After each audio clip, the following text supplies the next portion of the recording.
This guy suddenly gains the insane ability to travel back and forth between the real world and a post-apocalyptic world overrun by zombies. And the moment he realizes how valuable that is, he instantly comes up with a plan: get rich by looting. He quickly stuffs his bag with food, water, and basic supplies, then heads straight into the ruined world to loot everything he can. But the second he arrives, he realizes this place is absolute hell. The streets are filled with endless hordes of zombies wandering through destroyed cities, ready to tear apart anyone they spot. While desperately searching for a safe place to hide, he suddenly runs into a girl. She's starving, exhausted, and so desperate for food that she's willing to do literally anything just to survive one more day. And that's when our boy realizes something crazy. In this world, food is worth more than gold. Jewelry, diamonds, expensive watches, all the things people once killed for are now completely worthless compared to a single meal. And he can just trade all of it for food and bring the valuables back to his original world to become rich. So who exactly is this guy, and how did he get this ability? It's super rare that the protagonist in a Chinese manhwa isn't a brainlet gremlin. But Wang Bin is not only smart, he's a straight-up lady killer. That said, he's not out here chasing every hole to make it his goal. He's loyal to just one,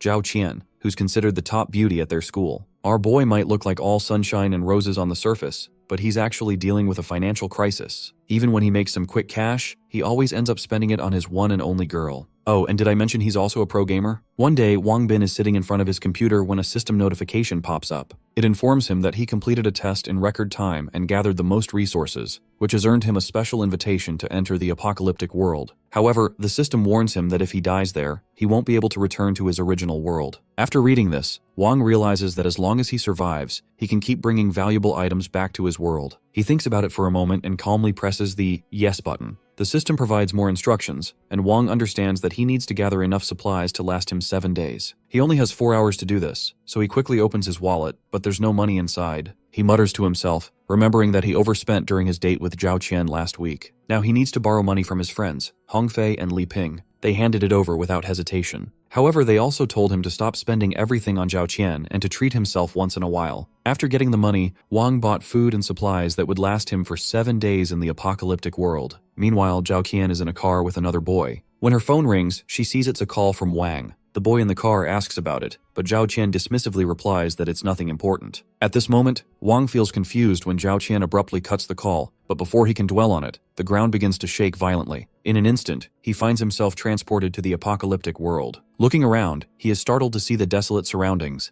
as if no one has set foot here for years. He mutters to himself, noting that in an apocalypse, there should be wanderers, infected human corpses that have lost all sense of self. Peering out through a shattered window, Wang spots the wanderers shambling in the distance. He reminds himself that he needs to survive here for 7 days. With enough water and food to last, he decides it's time to explore the environment and learn more about this world. Pulling out a shovel, he begins examining the area, recalling survival tips he once read. He notes the importance of carrying a shovel, not just as a tool, but also as a potential weapon. As Wang moves cautiously, he plans his route, avoiding paths with too many wanderers. He reminds himself to steer clear of unnecessary fights, to avoid disturbing wanderers that seem preoccupied, and to use their sensitivity to sound as a way to distract them when needed. While navigating the crumbling streets, he suddenly feels someone might be behind him. Trying to stay calm, he opens his phone's camera and uses it to glance behind him discreetly. To his shock, he catches a glimpse of someone quickly ducking behind a wall. Wang considers the possibility that the figure behind him might be an intelligent type of wanderer, but he quickly realizes it could also be a human. He recalls that humans in this apocalyptic world can be more terrifying than the wanderers. Fearing for his safety, he begins running to find a place to hide. As he runs, he wonders if these humans have traveled through time like him, but he quickly comes to the grim conclusion that their goal is to kill him and steal his supplies. Just as panic starts to set in, he spots a house nearby. Without wasting time, he leaps inside to take shelter. However, as he catches his breath, he notices someone entering the house. His instincts tell him that this person is dangerous, a leviathan. The figure turns out to be a girl, who immediately points a dagger at him and demands that he hand over all his food and useful supplies. She warns him that if he doesn't comply, she'll kill him. Wang, trying to stay calm, responds that she's got the wrong person and insists he doesn't have anything. Wang thinks quickly and realizes that if he gives her the bag, he won't have enough food to survive the 7 days. He gathers his confidence, ready to act. When she moves to attack, Wang swings his shovel to block her dagger. She jumps back quickly, surprised by his response. Wang, now more determined, angrily says that she started this by trying to steal his food. He attempts to strike back, but before he can, she delivers a powerful kick that sends him flying into the wall. As Wang struggles to regain his foot, she approaches him, pressing the dagger to his neck. She warns him that if he makes another move, she'll slit his throat. Wang, panicked, begs her not to do it. He quickly adds that there are canned meats and dry food in his bag, enough for both of them to share if they work together. At the mention of canned meat, Wang notices her mouth begin to water. He realizes she's starting to lose control. Seizing the opportunity, he draws his own weapon, and just as she demands he put down the bag again, he strikes first. The girl screams in pain and falls to the ground. Wang stands over her, assessing the situation. She doesn't seem as dangerous as he thought, so he sets some food in front of her. In exchange, he asks to borrow her dagger for a while. As Wang walks away, she feels a sense of relief knowing that she now has dinner. Meanwhile, as he steps outside, his thoughts turn grim. In this post-apocalyptic world, he realizes that people are far more terrifying than the Wanderers. Suddenly, 3 men block his path, demanding he hand over everything he has if he wants to avoid being killed. Wang quickly figures that they must have heard the noise he made earlier with the girl. Before he can react, one of the men, a large figure, lunges at him with a stick. Wang parries the attack with his shovel, narrowly avoiding a direct hit. His heart races as he realizes how dangerous the situation is. There are 3 of them, closing in from all sides,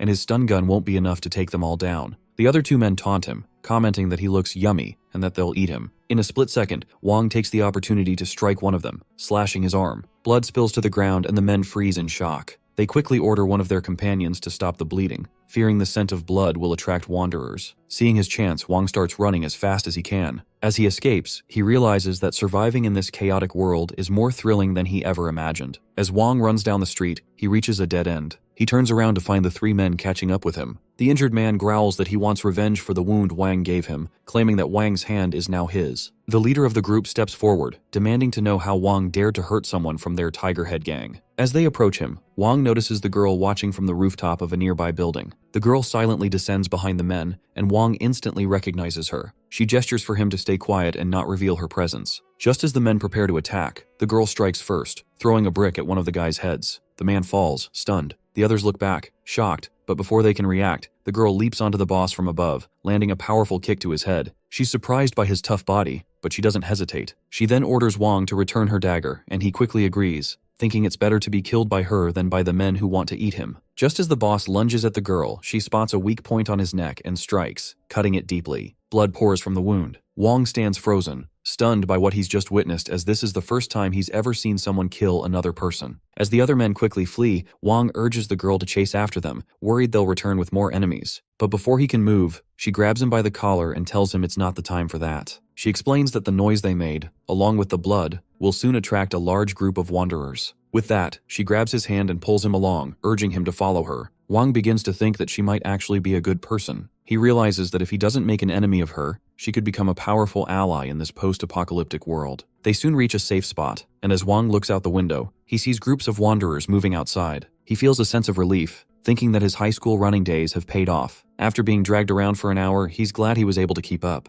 When Wang thanks the girl for her help, she suddenly puts the dagger back to his neck. Startled, he asks if they're not on the same side. She responds by ordering him to drop his stun gun. Wang, feeling confused, tries to remain calm and says that they need to talk this out. Wang places the stun gun on the floor, and the girl quickly kicks it away. He then asks her to trust him, offering to give her more delicious food if they get along peacefully. He pulls out some of the food from his backpack and explains that if she lets him stay for 7 days, he'll give her all of it. The sight of the food makes her mouth water again, and Wang points out that this is only half of what he has, and he can't possibly eat it all by himself. She comments, looking at the food with delight, that it's all luxury items and asks where he got them. Wang replies that he can't tell her just yet, but urges her to trust him. She thinks back to when he spared her earlier, and even left behind valuable food and water. Realizing this isn't something any ordinary person would do, she finally agrees. She tells him that if he doesn't want to talk about it, she won't force him, but they'll have to get along for now. She then shows him to a room and warns him not to enter without her permission. Afterward, she directs him to another room, and Wang reassures her that she doesn't need to worry about him. Wang suggests that now that they've agreed to get along, they should introduce themselves. He tells her his name and she simply responds, Guan Xiaoyue, before heading to her room. After she leaves, Wang enters his own room, feeling a sense of relief. He thinks to himself that this post-apocalyptic world is exhilarating, but now he can finally settle down. He notes that all the windows are sealed by Guan Xiaoyue, and the environment seems safe enough. As he looks around, he observes that the place must have once belonged to a wealthy family, judging by the interior decor. He starts to check the room. When he opens a drawer, it's empty. The wardrobe only contains a few tattered clothes,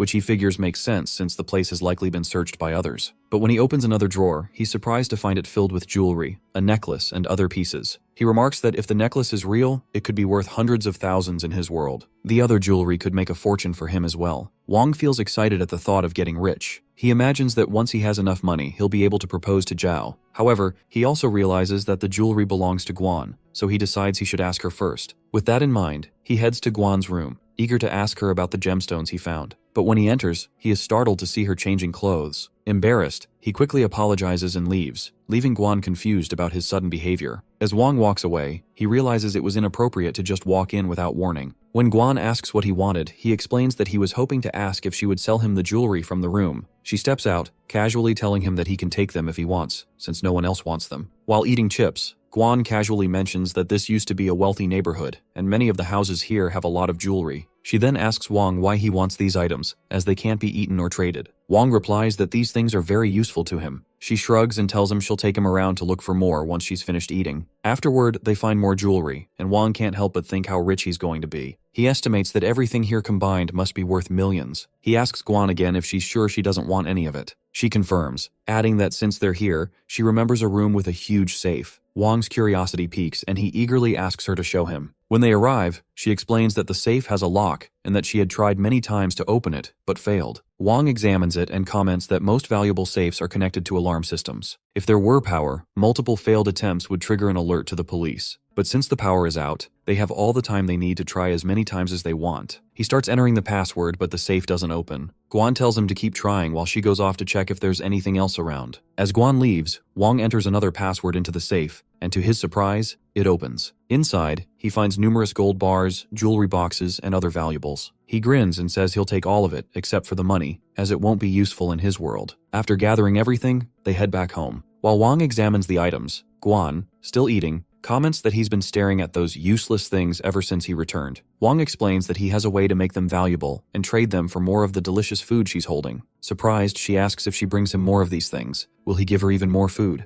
Wong nods and then asks his system where he will reappear when his 7 days are up, and he returns to his world. The system tells him that he'll reappear within 100 meters of where he last left. Reassured, Wong tells Guan that as she keeps collecting gold and gems for him, he'll continue to bring her all sorts of tasty treats. Guan smiles, clearly pleased with the arrangement. She tells him that the city's food supplies are almost gone, so what people eat now is mostly dried rats and other scraps. She says treats like the ones Wong has are real luxuries here, something that would drive anyone crazy with hunger. Wong asks why she hasn't grown her own food or built strong defenses. She explains that after years of struggle, the government has set up a few human settlements with tall walls and heavy guards, making it impossible for wanderers to get in. These places are where every survivor dreams of going, but only a few actually make it inside. She says the government is working hard to find a cure for the virus while trying to make these settlements self-sufficient. With a leader who has total military control, such settlements are possible. But unlike here, where everyone fights for themselves, in those places people work together, something almost unheard of in the outside world. Still, even in those settlements, the food supply is just barely enough to survive. Getting back to the way life used to be is completely out of reach. She asks if he can trade those useless jewels for valuable food. Wong lies and says he's a merchant from a distant place, and his job is to collect gold and jewelry to trade with the surviving upper class. She then offers to take him out during the day to gather more, warning that he shouldn't go out alone at night because she's set up many traps around the area. Just as she finishes speaking, they hear a noise outside. She quickly says someone just stepped on one of her traps. She peeks outside through the window and spots members of the Tigerhead gang. Wong remarks that he didn't expect letting one person go would cause such a big problem. She tells him they need to leave quickly. Outside, a senior member named Chen calls another man, Cyclops, and asks if he's sure the girl is here. Cyclops confirms, saying he's seen her hanging around the area before. Chen orders his men to find her fast, insisting he wants her alive. Wong and Guan hide behind the walls, and Wang quietly asks her what they should do now. She replies that she'll take him to another safe place. They make their way to another building, where Wong sees several wanderers crawling on the first floor while they're safely on the upper level. Wong comments that the noise from the wanderers will keep him from sleeping here. Guan explains that the stairs leading to the second floor have collapsed, so as long as they stay quiet, the wanderers can't reach them. Wong pulls out his phone to play, and Guan is shocked to see that his phone still has battery. She asks sweetly if he has music on his phone. Wong gently puts the earphones in her ears and plays a song. Seeing her cute and soft expression, he thinks she's so different from the fierce fighter she was before.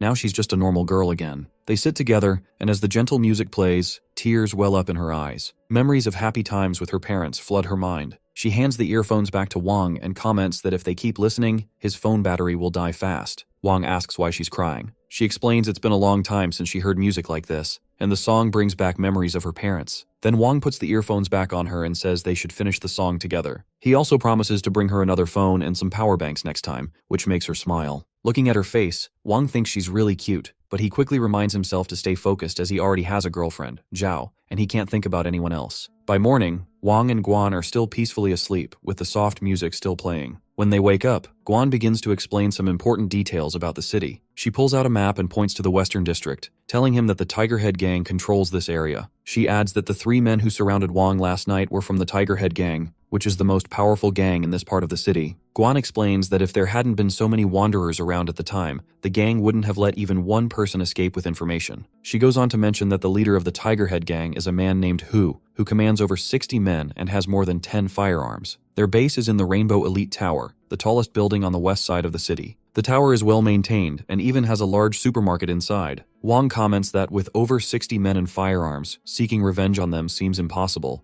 Guan agrees, but points out that there are 3 other gangs in the city as well. She tells him that the Shark Gang, which controls the eastern part of the city, is the most powerful. Its leader, Xing, has more than 100 men and over 20 firearms. Guan continues, explaining that the next is Grizzly Gang, who controls the northern side of the city. Led by Xiong, they have nearly 100 members and over a dozen firearms. The weakest gang, she says, is the Eagle Gang in the south, led by Fei. They have just over 40 men and 7 firearms, but they've managed to get their hands on explosives and grenades, which is why no one dares to mess with them. She tells Wang that, aside from the 4 major gangs, there are smaller groups made up of 3 to 5 people, as well as individuals who live alone, like herself. Currently, there are less than 1,000 people in the city. She adds that the city's original population of 2 million has been reduced to wanderers, with some fleeing to other places. Wang comments that it truly feels like a post-apocalyptic world and asks where the city's vault is. Guan says she hasn't paid much attention to it. When the apocalypse first hit, the banks were looted and valuables were stolen, so now most of them are useless. However, she adds that if there is still a place with gold, it would likely be in the building occupied by the Shark Gang in the east. This building used to house the city's largest bank, and armored vehicles once transported money there for safekeeping. She warns Wang to forget about trying to take any gold from them, to which he assures her that he understands. Over the next few days, Guan and Wang stay hidden in the house without leaving.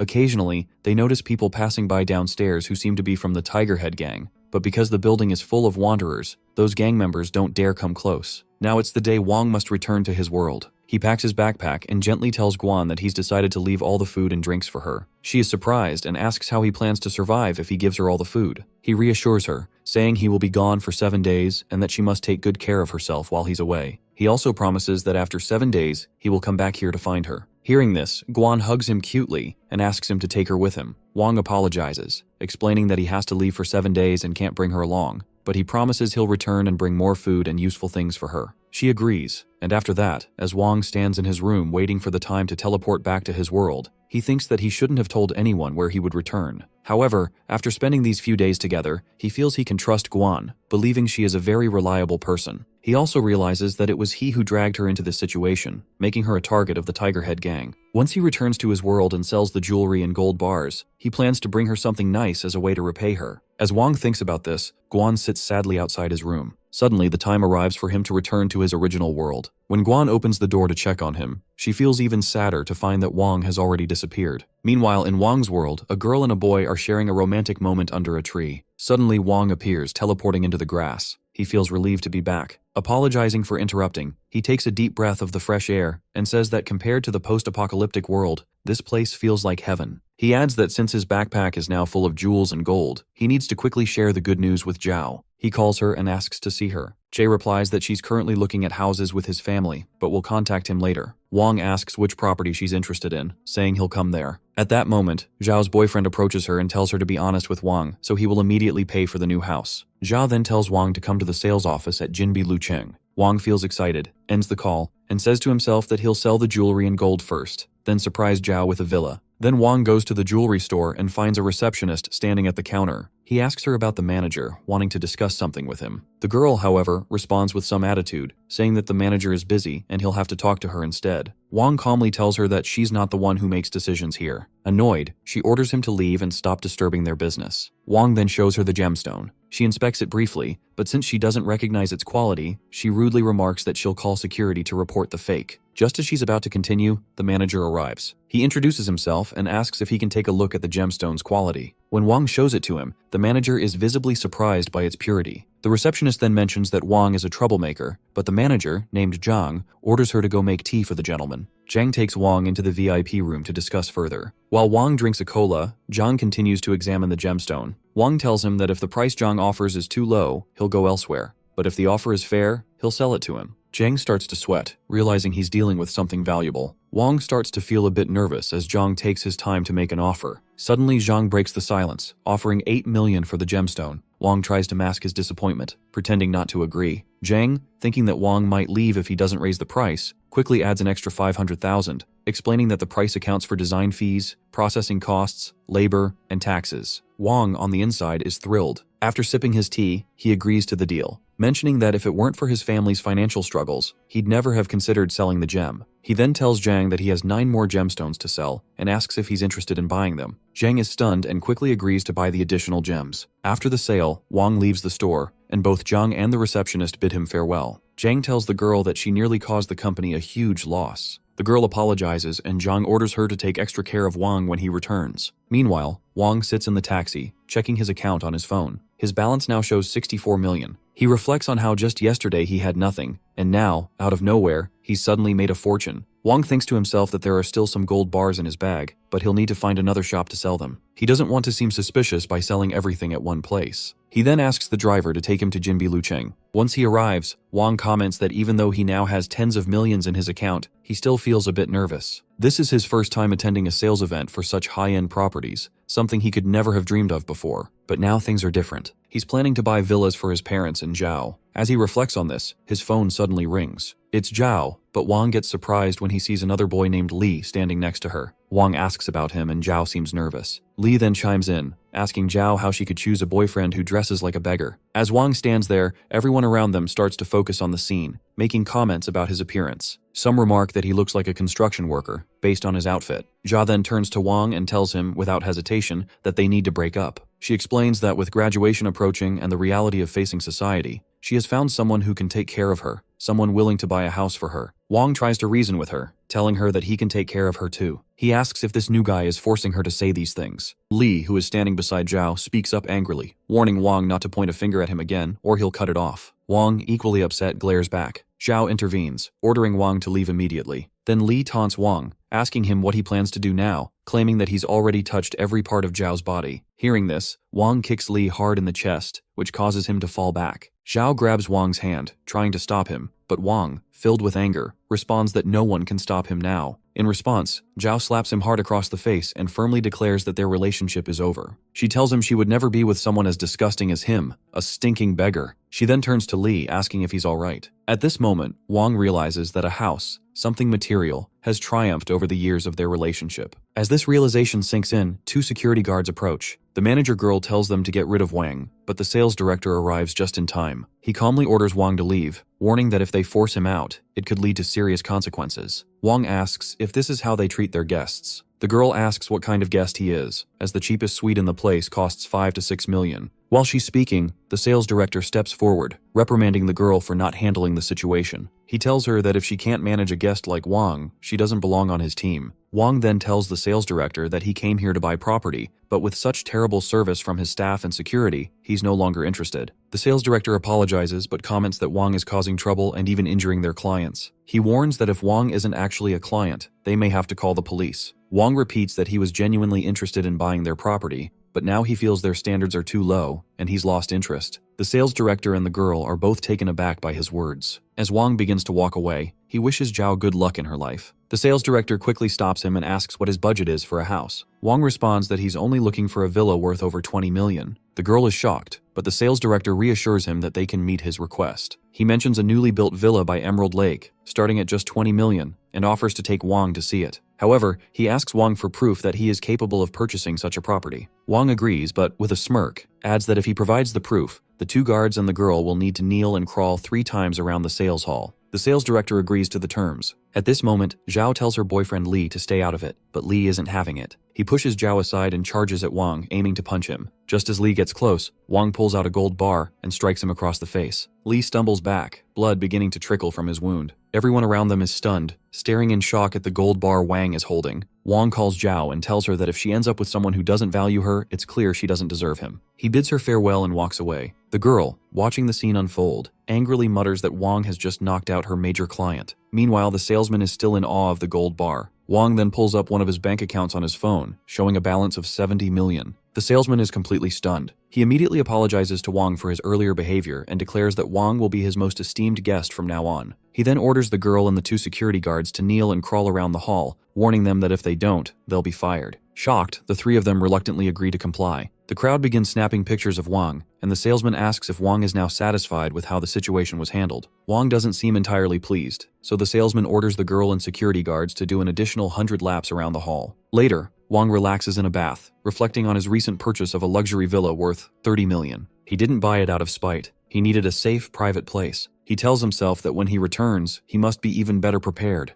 as there's still more wealth waiting for him. Meanwhile, at the university campus, Wang's 2 friends, Hongge and Ping, try calling him to discuss how Zhao has betrayed him, but Wang isn't answering. Suddenly, one of them receives a message saying he's received 1 million, and he comments that it's just another scam. The second friend also receives the same message, and when he checks his bank account, he's shocked to find that the 1 million is actually there. As they're both trying to make sense of the situation, they get a call from Wang, who's sitting in a taxi. They ask him why he didn't come to them after everything that happened, and Wang replies that he's out right now, getting ready to head home. His friends urge him to lay low for a while, warning that Li has a lot of influence and isn't someone to mess with. But Wang quickly changes the subject and asks if they've received the money. His friends are surprised and ask if the transaction was from Wang. He confirms and tells them that he won the lottery, so they should accept the money since they've always helped him. When they ask how much he won, Wang casually says about 1 billion. His friends are left speechless, completely stunned by the amount. Wang's friends caution him again, saying that even though he's rich now, he should still keep a low profile. They warn that Li has powerful connections and won't back down easily. He'll likely try to get revenge. Wang, however, reassures them not to worry. He tells them he's heading home for now and promises to treat them to drinks when he returns. After some time, Wang arrives at his family home. His parents are surprised and delighted to see him after such a long absence. Over dinner, Wang casually mentions that he won the lottery and brought some money home. His parents are astonished but overjoyed by the news. However, Wang chooses not to tell them anything about the post-apocalyptic world, knowing they'd probably think he's lost his mind. As he reflects, Wang realizes that this visit isn't just to reconnect with his family, it's also to find someone. Later that night, he makes his way to another house. When the man inside opens the door and sees Wang, he looks surprised and asks why Wang has come to see him. Wang gently explains that he wants to have a chat with him, so he came back and brought a bottle of drink as a gesture. The man Zhao welcomes him inside.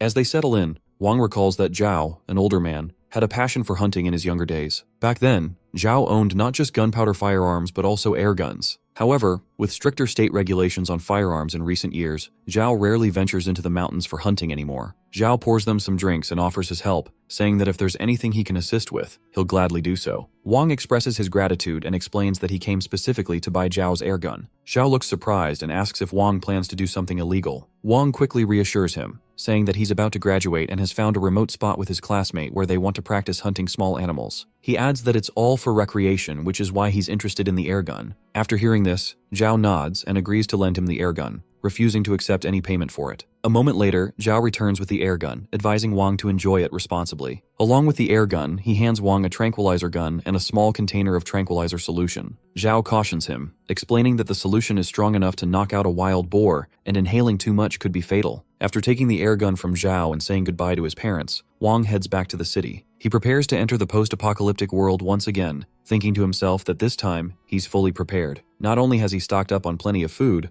but he also bought a phone and 10 fully charged power banks for Guan. In addition to the gun, he purchased a new dagger, a machete, and even brought the detonators they used for blasting rocks back home. Wang reflects that in the modern world, one day is equivalent to 7 days in the apocalyptic world, and he wonders how Guan has been holding up over the past week. Suddenly, the system's voice interrupts his thoughts, announcing that there are living beings within 10 meters of his teleportation destination and asking if he still wants to proceed. Wang quickly confirms that he's ready to go. As the system teleports him, Wang finds himself back in his room in the post-apocalyptic world. Meanwhile, Guan sits alone, crying as she stares at the last packet of snacks. Just then, Wang appears, and with a smile, he says that he is back. Guan's face lights up with joy as she rushes to him, hugging him tightly. She exclaims how happy she is that he managed to return. Wang chuckles and assures her that he never breaks his promises. He tells her he brought plenty of delicious food and suggests they sit down to talk while eating. As Wang hugs Guan, he notices that she's covered in injuries and asks what has happened over the past 7 days while he was gone.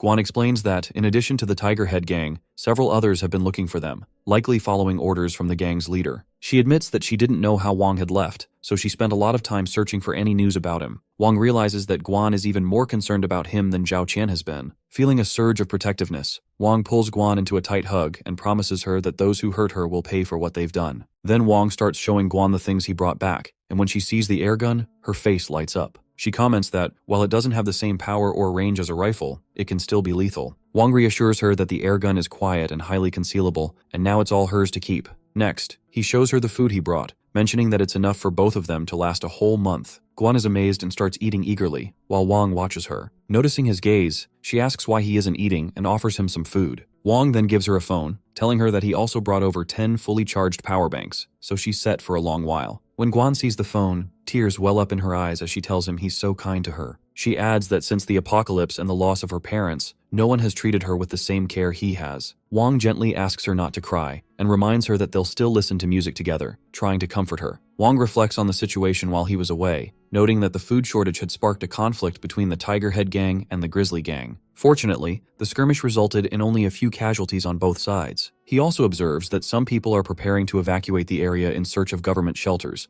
thinking this might be the perfect opportunity to make his next move. Later, Wang and Guan stand on the rooftop where Guan practices with the airgun, shooting at a large poster. Watching her impressive aim, Wang asks if she's sure she's never handled a gun before, commenting on her natural talent. Guan smiles and remarks that while the airgun's power and range are somewhat limited, it's still capable of killing someone from over 50 meters away. Wang reassures her, advising that she only needs to get closer when shooting since the gun is quiet and difficult to detect. Guan then asks if he truly believes they can take down both the Tiger Head gang and the Shard gang. Wang responds confidently, saying that tonight's plan is just to cause some chaos, not to engage in a full confrontation. He adds that gold is heavy and unlikely to have been moved, so there's a strong chance it's still stored in the bank vault. Wang explains that if they want to get into the bank building, they need to drag the Shard gang into the situation as well. The best approach, he says, is to take down all 4 gangs at once, creating chaos among them. That way, it will be easier for him to figure out where the gold is hidden. Guan asks how they can make the gangs descend into chaos. Wang tells her that they need to plant seeds of suspicion between the gangs, leading to outright hatred. He adds that the detonators he brought will play a crucial role in this plan.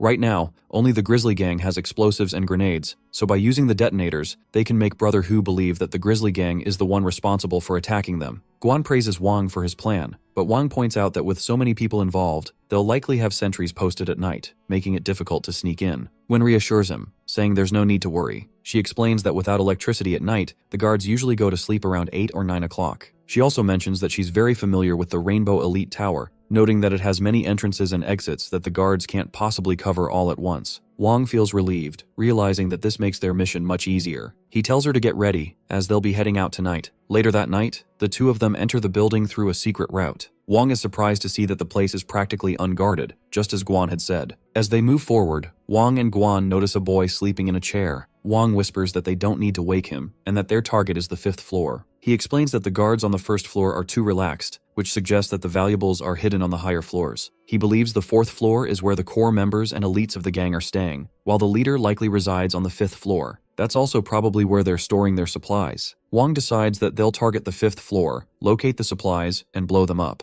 The two of them proceed upward quietly. When they reach the 5th floor, they overhear 2 men talking. One of them mentions that food is becoming increasingly scarce, to which the other replies that they'll probably only last another month. He wonders aloud if they can take down the Grizzly gang, but the first man responds that they have no choice but to do so, or else they'll starve to death. The second man expresses concern, saying that the Grizzly gang has explosives and grenades, making it difficult to defeat them. He suggests they evacuate with the food as soon as possible. Just as they're talking, one of them whispers to the other to keep it down, as brother Hu is sleeping inside. Wang realizes that Hu is in that room. As the two men leave, Wang and Guan move closer to the room. Hearing the sound of snoring, Wang whispers that brother Hu is inside. He looks at the locked room nearby and comments that it's probably where Hu keeps the supplies. Guan then brings up the conversation they overheard, mentioning that it's only a matter of time before the Tiger Head Gang and the Grizzly Gang clash. She asks if they still need to stir things up. Wang hesitates, explaining that it's hard to explain right now, but he'll be leaving in 7 days. The Tiger Head Gang has enough supplies for another month, so their time is limited. He says they can't wait any longer and must act to make the two gangs fight each other. Guan agrees with him. Noticing the lock on the door, Wang feels frustrated. However, Guan reassures him, and pulling out a small wire, she adds that she'll take care of it. Wang is surprised by her skill. Meanwhile, the window where Wang and Guan entered opens,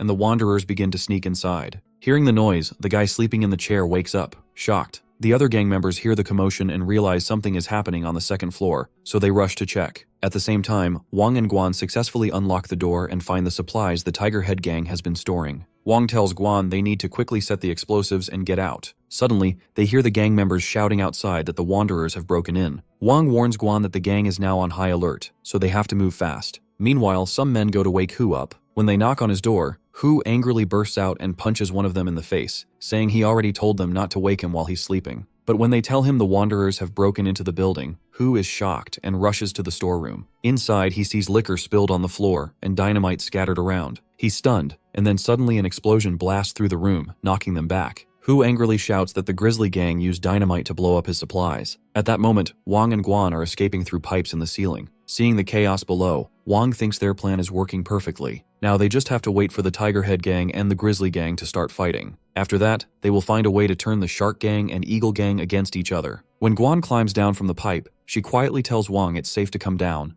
There are no guards nearby. But then she notices more wanderers entering through the door. She pulls out her gun and starts shooting, but seeing how many there are, she quickly starts to run back. Suddenly, a man from the Tiger Head Gang steps in front of Guan. Recognizing her as the girl they've been searching for, he realizes that she is behind the explosion, not the Grizzly Gang. Without hesitation, Guan shoots him in the head. She quickly worries there may be more Tiger Head Gang members ahead, and from behind, a crowd of wanderers is closing in. Just as a wanderer is about to attack, Wang steps in front of her. With a swift motion, he uses a shovel to slice the wanderer into pieces. He then hands her a new dagger, telling her that in situations like this, these kinds of weapons are much more reliable. Wang comments that while he's taken down many wanderers in games, this is his first time facing such a real danger. He adds that once they make it out alive, they'll be comrades who fought through life and death together. With renewed courage, they charge at the approaching wanderers, determined to fight side by side and make it out of there. After they get back home, Wang feels relieved and says it's lucky not many wanderers got inside, or they would have been in serious trouble. Guan, clearly hungry, suddenly sees a big spread of food Wang puts in front of her. He tells her that to celebrate their successful mission, she can eat whatever she wants tonight. She starts eating quickly, surprising Wang. When he opens a beer, Guan looks at him with a childish expression and asks if she can try some. Wang laughs and refuses, saying little girls should stick to juice or soda, not beer. Then he tells her he's going to clean up and change his clothes. As Wang leaves, Guan quietly picks up the beer can, curious to taste it. Meanwhile, Wang is in his room. Looking at his phone, he asks his system to show the notification it gave him during the fight with the wanderers. On the screen, he sees the personal attributes page, showing his various stats. The system explains that these attribute values are based on the standards of the post-apocalyptic world, where survivors have physical abilities far beyond those from Wang's original world. The system explains to Wang that by using the gold he's accumulated to upgrade it, he can grow significantly stronger. It also mentions that the system's second upgrade will unlock a lottery feature, offering prizes such as food, weapons, attribute enhancements, and various skills. Intrigued, Wang asks how much gold is needed for the first upgrade. The system responds that it requires 1,000 kilograms of gold and will unlock a 50 cubic meter storage space, accessible anytime and anywhere. Wang frowns, feeling disheartened by the steep cost. However, the system reassures him that the upgrade is an excellent deal. It adds that if he's fortunate enough to win a skill book during the upgrade process, he can acquire new abilities that will drastically improve his chances of survival. The system adds that Wang can also improve his skills by defeating wanderers, and importantly, the skills and attributes he gains can be used in his own world too. Wang thinks it over and asks if there are any side effects. The system reassures him that there are none. Wang closes the system and heads out of his room, only to be surprised to find Guan has finished all his beer and fallen asleep. He gently picks her up and carries her to her room. Looking at her, he thinks she's really cute, even cuter than Zhao Qian.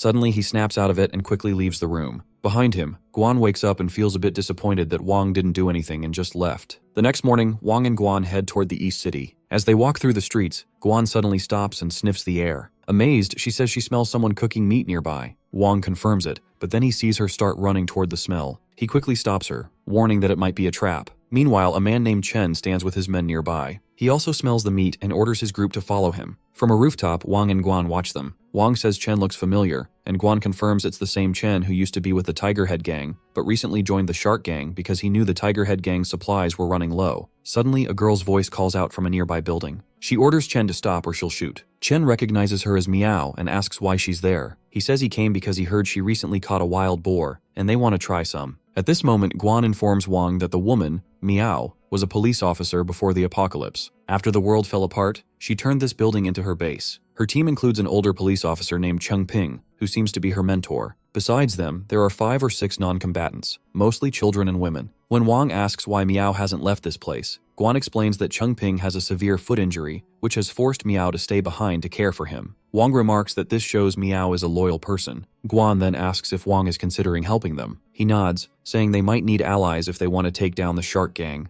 As they watch, Meow tells Chen that there are plenty of opportunities for him to hunt elsewhere. Chen, however, retorts that his group came back empty-handed, so they've decided to trouble her instead. Inside the building, Cheng Ping asks Meow if they should give some meat to Chen's group. Meow firmly rejects the idea, saying that giving in now will only encourage them to become more demanding in the future. Turning back to Chen, she declares that the wild boar was her achievement, and if he wants to take it, he'll have to fight for it. Chen says he knows Meow has 2 handguns, but he tells her to look at how many men he has. It will be impossible for her to shoot them all. Suddenly, Meow fires and takes down one of the men. Chen gets furious and orders his gang to attack. He tells the gunners to aim at the windows and provide cover while the rest of the men rush inside. As bullets shatter the windows, Meow worries because her ammo is running low. Cheng Ping tells her that more attackers are coming up the stairs, so he needs to go and stop them. Just as the gangsters push into the building, Wang tells Guan to take aim at the gunners and shoot. She quickly fires, hitting the first man. Chen is shocked to realize someone else is attacking them. Seeing the chance, Meow shoots another attacker. When a gangster aims to fire at her, Guan shoots his hand, causing his gun to drop. Seeing the situation shift, Chen orders his men to take cover, realizing someone else is sniping them. His gang scrambles into a nearby hall, and Chen, visibly irritated, questions how anyone could dare challenge the Shark Gang. Meanwhile, Meow heads down to check on Cheng Ping. She asks how things are going on his end, and he informs her that 2 men tried to break in, but he managed to take them out. Meow nods and comments that the Shark Gang's firepower is stronger than theirs,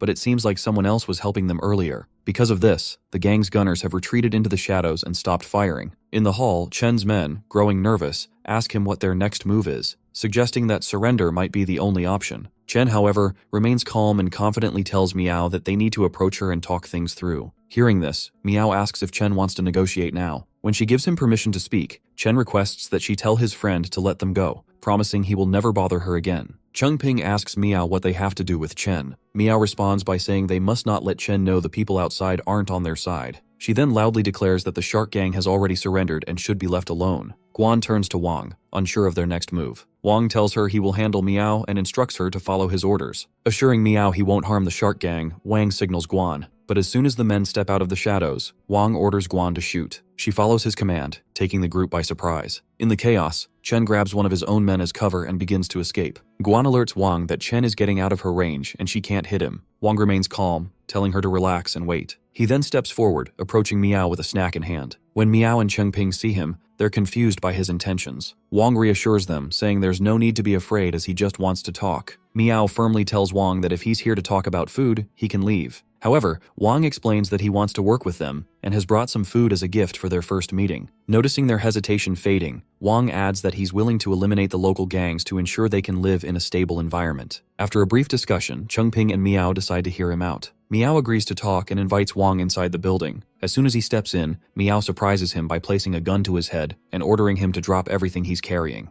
Wang calmly sets his bag down, explaining that he only brought food. Meow then instructs a young boy named Xiaonan to check the bag. Xiaonan eagerly opens it and is amazed to find a variety of snacks inside. Relieved by the contents, Meow softens her tone and tells Wang they need to head upstairs to continue their discussion. As they head upstairs, Cheng Ping greets Wang warmly. Wang glances around and notices that besides Xiaonan, the boy who checked his bag, There are 3 little girls watching him with cautious, wary eyes. Smiling, Wang greets them cheerfully. Meow apologizes, explaining that the children have endured difficult experiences before she took them in, which makes them naturally distrustful of strangers. Wang notices Meow putting her gun away, which he takes as a small sign of trust. She then asks him directly about his true intentions. Wang responds plainly, stating that he wants to team up with her to take on the Shark Gang. Surprised, Meow asks if he even knows how many people are in the Shark Gang. Before she can continue, Xiaonan excitedly interjects, asking if Wang really plans to take them on. Wang smiles at the boy's amazement and turns back to Meow. He acknowledges that his plan sounds crazy, but explains that the Tiger Head Gang and the Grizzly Gang are already fighting each other. If they can provoke the Shark Gang and the Eagle Gang into doing the same, they can capitalize on the chaos. Although Meow admits his reasoning makes sense, she apologizes and declines. She explains that her priority is protecting the children, and with Changping's injured leg, she doesn't have the resources or the energy to get involved in his plan. She adds that she just wants to quickly stock up on food and get the kids out of there as soon as possible. Wang tells her that if she's willing to help, he can bring even more food than this. At that moment, Xiaonan shows Meow the bag of snacks Wang gave them and happily points out that there's a lot of food they've never seen before. Meow looks at the food, feeling unsure. Wang notices and says he understands she's wondering where the food comes from, but assures her it's safe. He asks her to tell him if she's willing to work with him. Meow thinks to herself that if she teams up with Wang, they'll get all this food regularly. They won't have to risk going out for supplies anymore, and no one will have to worry about food again. Thinking this over, Meow asks Changping for his opinion. Changping assures her that he will support whatever decision she makes. Then the kids speak up, explaining that they live in constant fear, always hiding. They say it's time to take a chance and fight back. They don't want to be a burden to Meow and would be sad if she stayed behind because of them. They want to face the Shark Gang together. When Meow warns that this could cost them their lives, Xiaonan snaps that if she won't help, he will do it himself. Meow tells him to calm down but understands his anger. His parents were killed by the Shark Gang, so he's driven by revenge. Seeing Xiaonan's rude tone, Wang gently pats his head and asks him kindly how he can speak to Meow like that. Wang tells Xiaonan that every decision Meow makes is to protect the kids. If she were really scared, she would have left them long ago. He reminds Xiaonan that he's a man and should apologize for speaking rudely to her. Xiaonan agrees and quickly apologizes. Meow then asks if they really think she's someone who gets scared easily. She says she can't wait to bring the Shark Gang to justice, but she admits the reality is tough. They're outnumbered and outgunned and can't match the gang's strength. She asks Wang what his plan is since he seems so confident. Wang explains that he orchestrated the recent fight between the Grizzly Gang and the Tiger Head Gang. He's sure the Shark Gang and the Eagle Gang will follow. All Meow has to do is support him from the sidelines, and he'll handle the weapons and supplies. Meow points out that Changping is injured and can't move well, and the rest are just kids with no fighting skills, so she's the only one who can really help. Wang agrees and cheerfully tells Xiaonan that since he's a man, he needs to be ready. Meow then tells everyone they're moving out now. Wang takes them to Guan's home, where Guan is inspecting a gun the Shark Gang dropped. She thinks it's powerful but too loud. Using it would easily give away their position. While she's busy, the kids and Changping enjoy the snacks. Meow asks Wang if he and Guan are the only ones brave enough to stand up to the Shark Gang. Wang says he's used to it, but now they have Meow on their side. He adds that even though it's just the 3 of them, Meow can feel confident because Guan's shooting skills are impressive. Changping comments on how refreshing the beer is. Guan playfully admits she accidentally drank most of it, even though Wang had brought a lot. Meow asks Changping if this is really the kind of beer they can trade for 3 bullets. Changping confirms it. As they enjoy the taste, Wang promises to bring more beer next time. He hands a can to Meow, who is surprised by how refreshing it is. Wang also gives more snacks to the kids, making them happy. As they're busy, a loud explosion suddenly echoes from another building. Guan says it sounds like the Tiger Head Gang and the Grizzly Gang have started fighting. Wang tells Meow to see that he's not joking about his plan. Meow asks why Wang and Guan don't just run away since they have enough food to survive. Wang explains that the 4 major gangs have caused endless harm over the years, and he can no longer tolerate their cruelty. Now that he has the power, he wants to take them down. Wang also thinks Meow is very smart but keeps his real goal, finding the gold, a secret from her. Then Wang calls Xiaonan over and hands him the gun the Shark Gang left behind. Guan questions why Wang would give a kid a gun. Wang tells Guan that even though Xiaonan is young, in this world, he is a man. With this gun, he must protect his sisters. Xiaonan asks Meow if he really has to take the gun, and she confirms it. Wang then tells Xiaonan that starting tomorrow, he will train him in shooting. Meow thinks Wang is surprisingly generous to hand out guns so easily, and wonders who he really is. She then tells the kids to rest since they need to move out early the next day. After breakfast the next morning,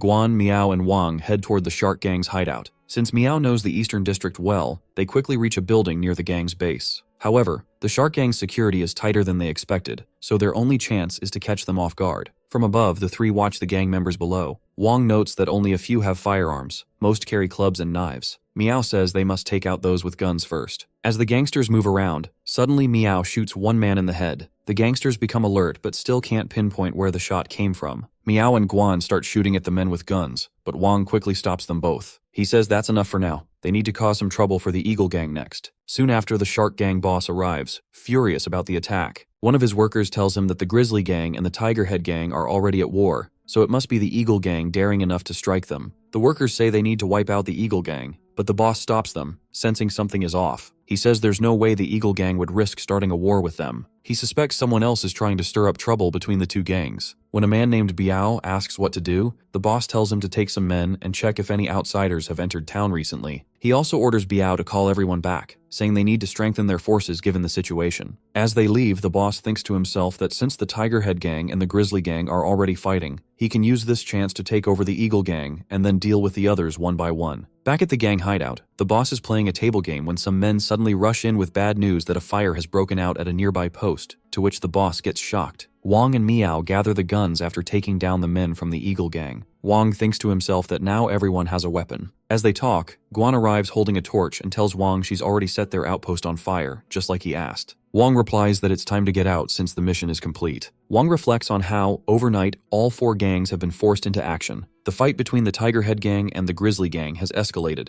with neither side willing to back down. Meanwhile, tensions between the Eagle Gang and the Shark Gang are about to explode. He realizes his plan is working perfectly. He's got the four major gangs right where he wants them. They return home, and while everyone else is asleep, Wang goes up to the roof to practice shooting. He fires at beer cans, but as he misses, he feels disappointed. Just then, Meow comes up and teases him for wasting bullets like that. Wang asks what she's doing there and if he disturbed her. She smiles and says she just came up for some fresh air and asks if she can teach him how to shoot. Wang notices her dress and feels surprised, but he gladly thanks her for offering to teach him how to shoot properly. She smiles and says she should be the one thanking him because he helped her find her old self again. She takes the gun and fires. A bullet hits the can dead center, to which Wang feels amazed. She tells him she was a police officer before the apocalypse. After it happened, besides Chengping, a few others joined her to protect the people. But as food grew scarce, everyone started turning against each other. One by one, she watched them die. She began to doubt her own beliefs. The world lost its order, and she couldn't find meaning in protecting others anymore. Then she met Xiaobao and the others. Even though she still protects them, she feels like she's lost the will to fight the evil around her. Wang says it's incredible how she manages to take care of Xiaobao and the others, even with the four gangs being so brutal and food so rare. She explains that the gang leaders used to be petty criminals. Some she had arrested before, but in no time, they became the most powerful people in the city, gathering followers to harm others. All she could do was watch helplessly as they committed their atrocities. She says she always feels useless, but Wang reassures her she's strong and brave. He tells her that in this post-apocalyptic world,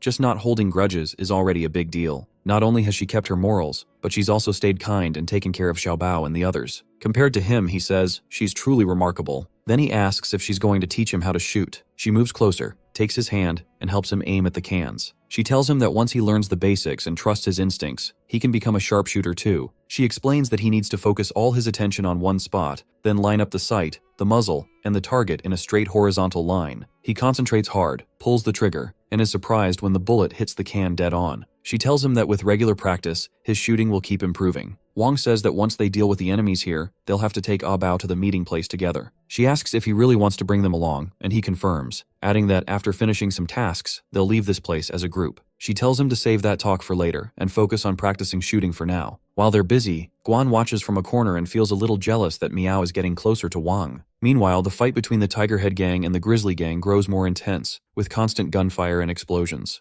Guan and Wang sneak into the battle zone to gather information. The Tiger Head Gang, desperate after losing their supplies, goes all out and wipes out most of the Grizzly Gang, but they suffer heavy losses too. Only about a dozen members survive. The loud fighting traps the Tiger Head Gang inside a building surrounded by thousands of wanderers. Hearing this, the Shark Gang, now free from the influence of the Tiger Head and Grizzly Gangs, launches a full-scale attack. Meanwhile, the Eagle Gang's undercover agent inside the Shark Gang sends important information back to the Eagle Gang. The Shark Gang headquarters now has only about a dozen guards left, making it the perfect chance to sneak in. As two men walk into the building, Wang suddenly shoots one and holds a gun to the other's back. He tells the second man to cooperate, and he won't shoot him. Guan and Meow arrive at the scene, and the man warns Wang that the food is guarded by a heavy machine gunner on the top floor, so they can't get to it. Wang says he's not here for food, he wants to know where the gold is. The man leads them to the basement warehouse and shows them the last room down the corridor. Wang asks if there are any traps, but the man replies that there's no reason to set traps when his life depends on Wang's mercy. Miao tells Wang to let the man go ahead, and Wang agrees. As the man walks forward, Wang thinks the guards are foolish because there's a staircase across the hall that leads to the upper floor, but it's only visible up close. The man will likely run up there to alert the others. When they reach the end of the corridor, Wang tells Miao to keep watch while he moves forward himself. Suddenly, they see the man start running in a different direction. The three of them chase after him, but then they stop. Something is blocking the way ahead. Wanderers have attacked the man, and as he screams for help, they kill him on the spot. Wang and the girls are shocked. Miao tells Wang that the wanderers are blocking the vault. Wang says they need to retreat for their own safety, but Miao adds that, even though she doesn't fully understand, the gold seems very important to him. She says that if taking the gold can help them defeat the 4 major gangs, they can't give up now. Guan agrees, saying this is a perfect chance, and if they miss it, they might never get another. Hearing their courage, Wang feels encouraged and says they can't back down. The three of them draw their weapons and, full of determination, charge at the wanderers. After a tough fight, they kill them all and open the vault door. Inside, they're shocked to see so much gold. Miao guesses there's about 40 tons and wonders how they'll manage to carry it all. Wang checks the gold himself, and his system congratulates him for discovering a large amount. It asks if he wants to upgrade the system. Wang quietly thinks about how much gold is here, and the system tells him there are exactly 46,250 kilograms. Wang then tells Miao and Guan they're not moving this gold. Both of them are surprised and ask why, since they've already pushed themselves so hard. Wang explains that while the gold needs to be moved, they're not the ones responsible for it. He adds that a mysterious organization is working behind the scenes, but he can't share the details yet. His job is just to find the gold and send out the coordinates. The organization will figure out how to send someone to take it from there. Guan is amazed and says that means when Wang disappeared before, that mysterious group took him away. Wang confirms it. Miao asks if he can tell her what the organization does, but Wang refuses and asks for their trust, promising he would never use or harm them. Miao smiles gently and says that after spending time with him and seeing how he acts, she does trust him now. She understands he must have a good reason for keeping things secret, so she won't push any further. Wang tells them he's about to send the location, so both girls need to go outside and keep watch for him. They step out but remind him to be quick since they're still in Shark Gang territory. Once they're outside, Wang tells his system to upgrade. The system starts processing and the system space activates. It then tells Wang that he just needs to think about what items he wants to store, and they will automatically move into the system space. Wang feels excited and orders the system to store all the gold bars there. The system processes quickly, and in an instant, all the gold bars are stored. It also detects that 10,000 kilograms of gold needed for the upgrade is ready. A small box appears in Wang's hand. He smiles and says that with this portable space, managing things will be much easier from now on. Wang asks the system if he can upgrade again. The system confirms and says that the next upgrade requires 30,000 kilograms of gold. After that, the lottery system will unlock, allowing him to spend gold to enter the lottery. Wang thinks that's really expensive, but tells the system to go ahead with the upgrade anyway. The system starts processing again. Wang reflects that his combat skills are too weak. He often has to rely on Guan and Miao, and as a man, he can't always depend on being protected by women. He knows he has to get stronger. Just then, the system finishes the update, and Wang feels happy seeing the progress. Wang notices a machine appear in front of him. Curious, he asks if it's a lottery system. The system confirms and explains that each draw costs 100 kilograms of gold. It promises plenty of valuable prizes, saying it's worth the cost. Wang feels disappointed. He's already spent 40,000 kilograms of gold upgrading the system, and each draw still costs so much. He sighs and tells himself that to get stronger, he'll have to spend a bit more since he still has plenty of gold left. He remembers that he's always been lucky in games since he was young, so he decides to give it a try. Excited, he pulls the lever on the machine. As he watches, the machine shows the super martial art as a possible prize. Wang feels amazed. This could help him defeat the Shark Gang and the Eagle Gang. Even back in his own world, he wouldn't have to fear Lee anymore. But just as he's thinking this, the machine keeps moving and finally gives him only one attribute point. Wang feels frustrated and disappointed that after spending so much gold, all he gets is a single attribute point. Wang tells the machine to draw 10 times. He notices some empty slots in the lottery as it spins. During the draws, he gets 2 grenades, a night vision scope, a rocket launcher with 3 rockets, a pack of spicy strips, and a skill book called Shooting Specialization. Even with all these prizes, he feels disappointed because he still hasn't gotten the martial arts skill he wants. He then asks the system to open his personal attributes page to see what he's gained. Looking it over, he orders the system to explain the skill he received. The system tells him that Shooting Specialization is at level 1 and increases his shot accuracy by 10 points, along with some other details. Wang comments that it seems killing wanderers is the only way to level up this skill. Not satisfied, he orders the system to draw 10 more times, hoping for something better. The system starts again, and this time he gets 2 packs of spicy strips and a bottle of mineral water. But among the items, 2 stand out. a box of rifle bullets that perfectly complements his marksmanship skill, and a martial arts skill called Mighty Warrior's Palm. Seeing this, Wong feels relieved. He finally got a defensive martial arts skill, which means he can protect himself, whether in this world or his own. He checks his remaining gold, and notes he has 4,150 kilograms left in the system space, which he plans to save for emergencies. Wong thinks to himself that if he spends 1 day in his own world, 7 days will pass here. For Guan and Meow's safety, he has to drain the shark gang's strength before he leaves. Meanwhile, Meow takes a sip of cola and feels amazed. She says it's really refreshing. Seeing her happiness, Guan jokes that Meow's expression is just like it was when she first tried the cola he gave her. Meow smiles and adds that before the apocalypse, they could drink cola anytime, but now it's a rare luxury. Gen reassures her that Wong is incredible, and as long as she's with him, she won't be short on any drinks, not just cola. Looking at Meow's cute face, Guan teases her, saying she looks really happy whenever she talks about Wang. She asks if Meow likes him, which surprises Meow, who quickly denies it. As they chat, Wong arrives and tells them he's finished his task. He says it's time to leave. Meow suggests that since the shark gang is weak right now, they should set fire to the place to take advantage of the situation. But Wong rejects it, saying he has a better plan that they need to go help the Eagle Gang instead. Hearing this, both girls look confused. Wong explains that helping the Eagle Gang now is the smartest way to hit the Shark Gang hard. At the Eagle Gang's hideout, the Eagle Gang members are shooting at the Shark Gang members standing outside. A little farther away, Chen sits in a car with the Shark Gang's leader. Chen asks if it's too harsh to send their people out there to take the hit. The leader replies that those naive young members joined the gang to take the fall for the big shots like them. He adds that all the talk about gang loyalty is just a way to control them. He says they're sent to the front lines to soak up the attacks. He admits that Fei may be strong, but he's not very smart. The leader tells Chen that he's sending this group to their doom on purpose, to lure Fei into heavily guarding the main gate. Since they're few in number, the other 3 sides will be left vulnerable. He adds that his men outnumber Fei's by at least 4 to 1, and if they break through on any side, it's game over for the Eagle Gang. Meanwhile, a man walking on the other side of the building suddenly spots a large group of men trying to climb up. Alarmed, he quickly calls for backup, reporting that a big group of Shark Gang members is approaching the east wing. When Fei hears the news, he gets shocked. Fei orders his men to shoot at the attackers, and they follow his command. When one of the attackers manages to reach the roof, suddenly a bullet hits him in the head from behind. The Shark Gang members are shocked to realize a sniper is targeting them. They say it must be the same people who attacked them last time. One of the men informs the Shark Gang leader, Xing, about the sniper. Xing gets angry. When Chen asks if they should retreat, Xing angrily kicks him out of the car and orders him to hurry and find the attackers. Xing tells his men to find those snipers at any cost, and they immediately start searching. Meanwhile, Guan ducks down, realizing they've been spotted. She remembers Wang's advice to her and Meow.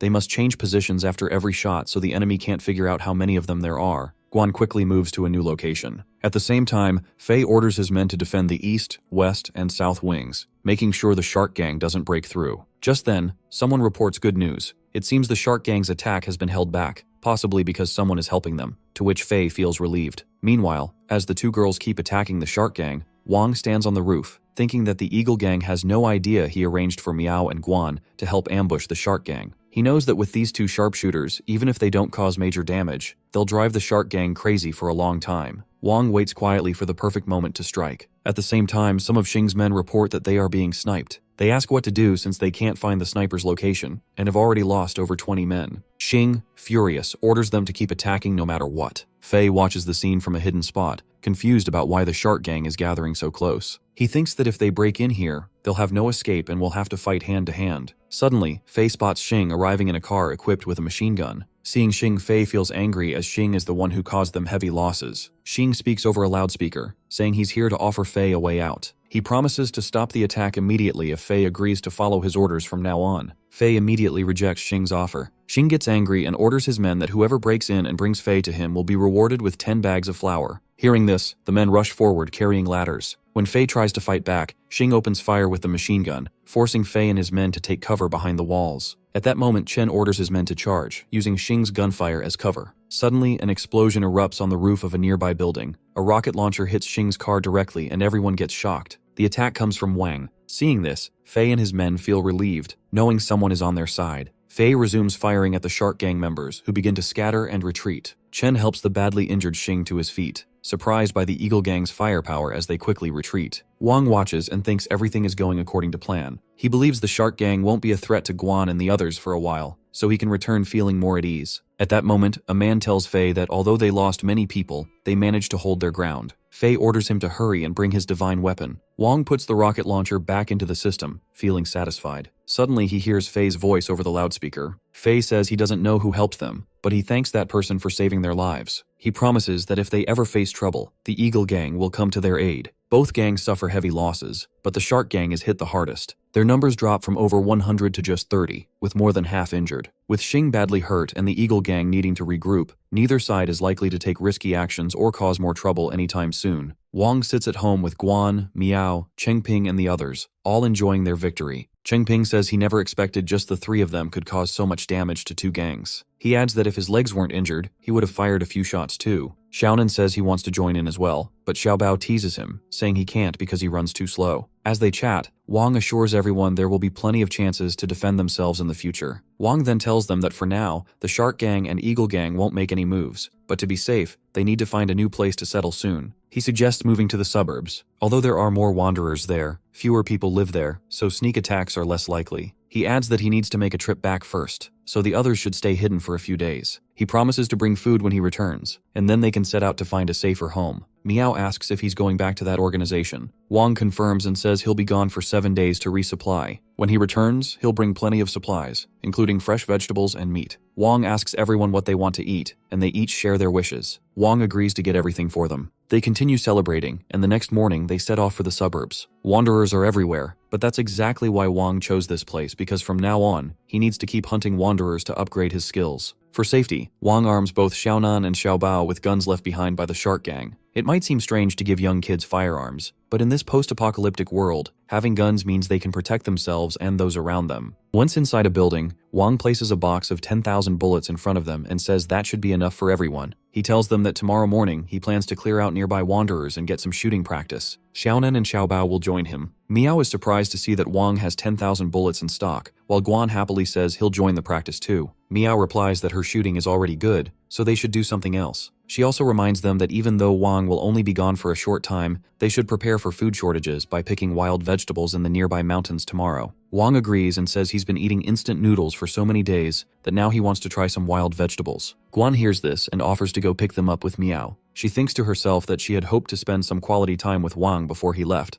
but now she has no choice. The next day, Wang takes Xiaonan and Xiaobao to practice shooting on the roof of a building. When Xiaonan sees the wanderers crawling nearby, he gets excited, but Xiaobao feels worried. Wang reassures her, saying they want those wanderers to gather there. Wang takes aim and shoots a wanderer in the head, then tells the kids to start practicing too. Being in the suburbs makes it easy to train, so they spend the whole day shooting. Before they know it, evening arrives. In the few days before Wang has to leave, they spend every day here hunting wanderers, using about 3,000 bullets until the area is almost completely clear. Wang notices that the kids' shooting skills are improving fast, which means more people can protect the team. His own skills get better too. At that moment, his system notifies him that both his shooting specialization and Mighty Warrior's palm skills have leveled up. When they return home, Wang and the others are astonished to see a feast laid out on the table. Guan explains that it's all thanks to Miao, who spent the entire day in the kitchen. As they marvel at the spread, Guan adds that the meal was made especially for Wang. Wang looks puzzled until Chengping chimes in, explaining that ever since Miao learned Wang was leaving, she's been eager to prepare a special farewell meal. He goes on to say that he and Guan went hunting together, dug up wild vegetables and sweet potatoes, and even knocked on doors to find seasonings. As they talk, Miao enters with more dishes. Wang thanks her warmly for the effort she put into creating such a splendid dinner. Miao smiles and tells him not to forget to thank Guan as well, since she was the one who caught all the pheasants. Wang playfully puts an arm around Guan's shoulder and praises her, saying she's amazing. He adds with a grin that there's no need for formalities between them.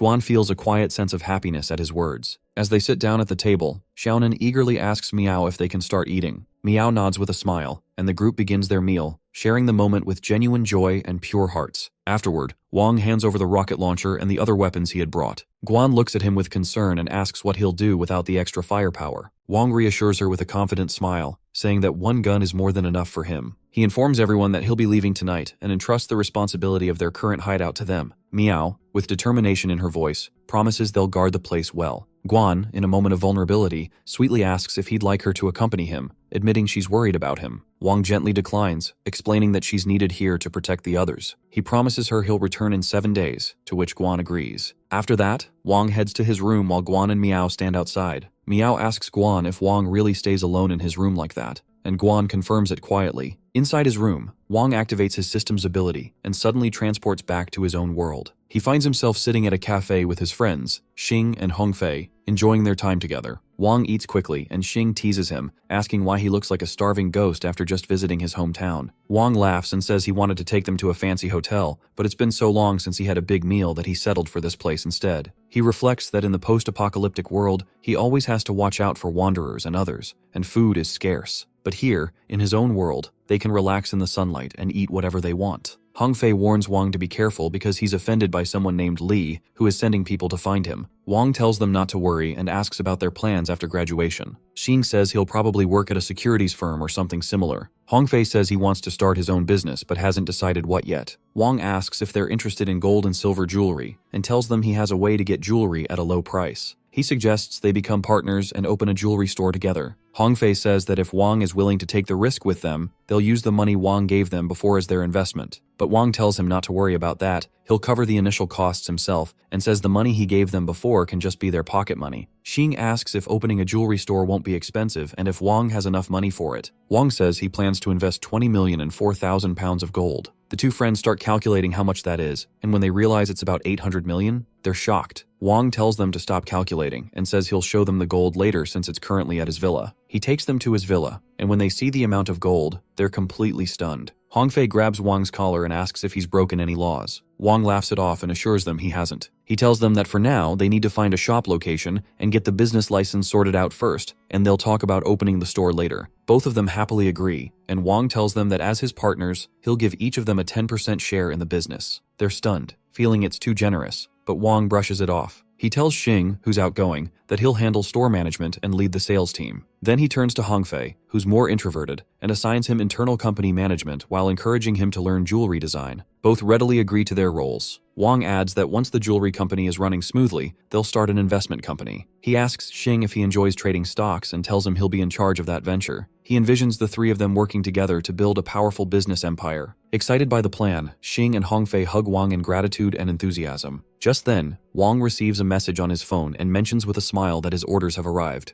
Outside, a truck pulls up, loaded with rice, noodles, vegetables, and fruits. Xing and Hong Fei stare in disbelief, asking why Wang ordered such an excessive amount of food and if he's planning to lay low to avoid Li. Wang shakes his head and reassures them that he has a much bigger purpose for it. His friends, realizing he's determined, decide not to press further. They assure him they'll focus on managing the company matters and leave him to his plans. Wang thanks them and reminds them to meet him at the restaurant near the university gate that evening. As Wang strolls through the streets, he takes in the lively atmosphere, reflecting on how much time he has recently spent in the post-apocalyptic world. The familiar surroundings of his own world now feel strangely foreign. He muses that living in such a bleak and dangerous environment has left its mark on him, making him more introspective and sensitive to the contrasts between the two worlds. Watching people pass by, he notes how inexperienced and carefree they seem. Perhaps it's because he now sees things from a different perspective, a higher vantage point afforded by his newfound wealth and power. He acknowledges that if not for the challenges of the post-apocalyptic world, he would likely be grappling with the uncertainty of life after graduation like everyone else. In the eyes of others, he might seem like an exceptional student, but Wang knows that compared to the struggles of those who paved the way for him, his achievements are relatively modest. Still, he feels a sense of gratitude for the chance fate has given him. Determined, he vows to rise to greatness in both worlds, building a legacy that will cement his place as a powerful figure in each. As Wang walks calmly down the street, a group of tough-looking men step in front of him. They ask if he is Wang. Instantly, Wang realizes these guys were sent by Li to threaten him. He confirms that he is Wang and asks what the problem is. One of the men, Dong from the Black Tiger Gang, introduces himself. But Wang cuts him off, telling them to stop talking because he already knows Li sent them. Dong notices Wang's calm attitude and smirks, saying Wang should be ready to get beaten. He adds that Li's orders are to cripple one of Wang's legs. Wang calmly replies that if they have the skill, they might as well take his life too. But he points out that this place isn't good for a fight and suggests moving somewhere more private. Dong agrees but looks puzzled at Wang's confidence. The group then moves to a quiet spot where no one can watch them. Dong says Wang has guts, but Wang warns him not to test that since he's alone and tells them to start the fight. Dong orders his men to attack. As the men leap at him, Wang activates his Mighty Warrior's palm skill, now upgraded to level 2. He strikes one man's chest with his palm, sending him flying into the air. Dong is surprised and thinks maybe Wang is a real martial artist. The men attack with their weapons, and Wang dodges most of the blows, though he gets cut on the back. He stays focused and pushes the attackers away. Then Dong jumps into the fight. When Dong tries to slash Wang, Wang grabs the sword barehanded, shocking Dong. Seeing an opening, Wang kicks Dong between the legs, making him scream in pain. Wang then hits Dong's face with his palm, knocking him backward. Dong's men look worried. As the two men start to get scared of Wang, more guys arrive, and the two of them feel relieved. One man picks up Dong, who angrily tells Wang that he only planned to cripple one of his legs, but now he won't leave alive. Wang looks at the growing number of attackers and thinks the mighty warrior's palm skill is good for handling 5 or 6 guys, but this many might be too much. He decides to take a risk. When Dong orders his men to attack again, Wang pulls out a handgun from his storage and fires a shot into the air. Seeing the gun in Wang's hand, the men freeze in fear and whisper among themselves, asking Dong how Wang managed to get a firearm. Wang firmly declares that if anyone isn't afraid to die, they're welcome to step forward. Dong tries to rally his men, shouting that it's just one gun and they outnumber him. But before he can finish, Wang fires a shot into Dong's leg. Dong screams in agony, clutching his wounded leg. Wang calmly asks who's next and offers to put a hole in their body. Terrified, the men rush to hold Dong upright. When Wang points the gun at him again, Dong's tone softens immediately. He stammers that the Black Tiger Gang is now willing to be his ally. His men chime in, pleading for Wang to spare them. Tears well up in their eyes as they beg for mercy. Wang looks at them coldly and comments on their earlier plan to teach him a lesson. The men hurriedly respond that they've learned their lesson and meekly ask if they can leave. With a nod from Wang, they grab Dong, dragging him along the ground, and flee the scene as fast as they can. From behind, Wang's phone rings. It's his friend Xing who sounds worried. Xing says they heard from classmates that Wang was taken away by a group of people and asks if he's okay now. Wang reassures him that he handled it and tells him to come pick him up since there are no taxis around. Later, Wang and Xing sit in a cafe. Xing gets angry about Li sending thugs after Wang. Wang asks about how things are going and why Hongfei isn't there. Sign explains they've already registered the business, but it will take about 2 weeks to get the license. Hongfei is busy looking for a good storefront, so he didn't come along. Wang tells them not to rush the shop search and suggests using an agent. When Xing worries again about Li, Wang says he'll deal with him eventually. For now, they should focus on the business and not stress over anything else. Wang then stands up, saying he has other matters to attend to, and leaves. Watching him go, Xing thinks that he and Hongfei won't let Li keep bullying Wang like this. Wang calls Hongfei and asks if he has found Li. Hongfei replies that Li is at the bar, dancing. Meanwhile, at the bar, Li goes to the bathroom to pee, and suddenly Xing and Hongfei cover him with a blanket and start hitting him with sticks. After they finish, they throw him onto the toilet seat and quickly run away. Back at his villa, Wang looks at the many supplies he plans to take to the post-apocalyptic world. He thinks this should be enough food for everyone for a month. He even brought a cooler so they can enjoy cold soda and beer. He's sure everyone will be happy to see these things. Wang tells his system to store all the items in the storage space. The system activates teleportation and asks if he's ready. Wang pauses and wonders if teleporting so much food at once might cause it to spoil. The system reassures him that the storage space has a super preservation function, so keeping food fresh for a long time isn't a problem. Wang thinks the system is amazing and feels relieved. He gets ready to teleport. Meanwhile, in the post-apocalyptic world, everyone waits for Wang. Xiaonan says it's the 7th day, so Wang should be back soon. Chengping adds that if Wang is safe where he is, even if he doesn't return, they should still wish him well. He says they've all benefited from Wang's kindness and that no one like him exists in this world. Miao agrees. Guan tells them that the last time Wang left, she felt the same way. They doubted him and thought he might be lying, but she held on to hope, checking his room every night. Just when she was about to give up, Wang came back. So they need to wait a little longer because she believes Wang will keep his promise. As they talk, the door suddenly opens. Everyone is surprised to see Wang walk in. Guan jumps up and hugs him tightly, saying how much she missed him. Xiaonan says he thought Wang was going to leave them, but Wang reassures them that he always keeps his promises. Wang invites everyone to come see the good things he's brought for them. He shows the kids the fresh fruit, and as they start eating, their faces light up with happiness. Watching them, Miao thinks about how Wang's absence filled everyone with worry and despair, but his return brings excitement and joy. In no time, Wang has become the heart of their group. Wang calls Miao over and shows her a cold cola, saying he brought it just for her. Miao and Guan take a sip and immediately feel refreshed. Wang smiles and promises to bring more for them in the future if they like it. Just then, Chengping calls from behind, asking if Wang bought cigarettes for him. Wang nods, and when Chengping opens the box and smells the cigarettes, he grins, saying it's been years, and the familiar scent is intoxicating. Wang then tells Guan and Miao that he also brought a hot pot base. He asks them to set up the pot so they can enjoy a hot pot together. They start cooking the food together. As Wang adds ingredients to the pot, Miao reminds him to use them carefully, but Wang reassures her there's plenty to go around. Guan brings some vegetables and meat, and Wang tells her to add everything in. Watching the food cook, the kids grow excited, feeling it's going to taste amazing. Guan smiles and says that as long as they're with Wang, they'll always have good food to enjoy. When the meal is ready, Wang tells everyone to dig in. They all eat with grateful hearts. As Miao takes a bite, tears well up in her eyes. Wang looks at everyone and notices tears in their eyes. He asks if the food tastes bad. Miao quickly shakes her head and says the food is delicious. She explains that they're just emotional because it's been so long since they've tasted something like this. She remembers how, before the apocalypse, eating hot pot was normal.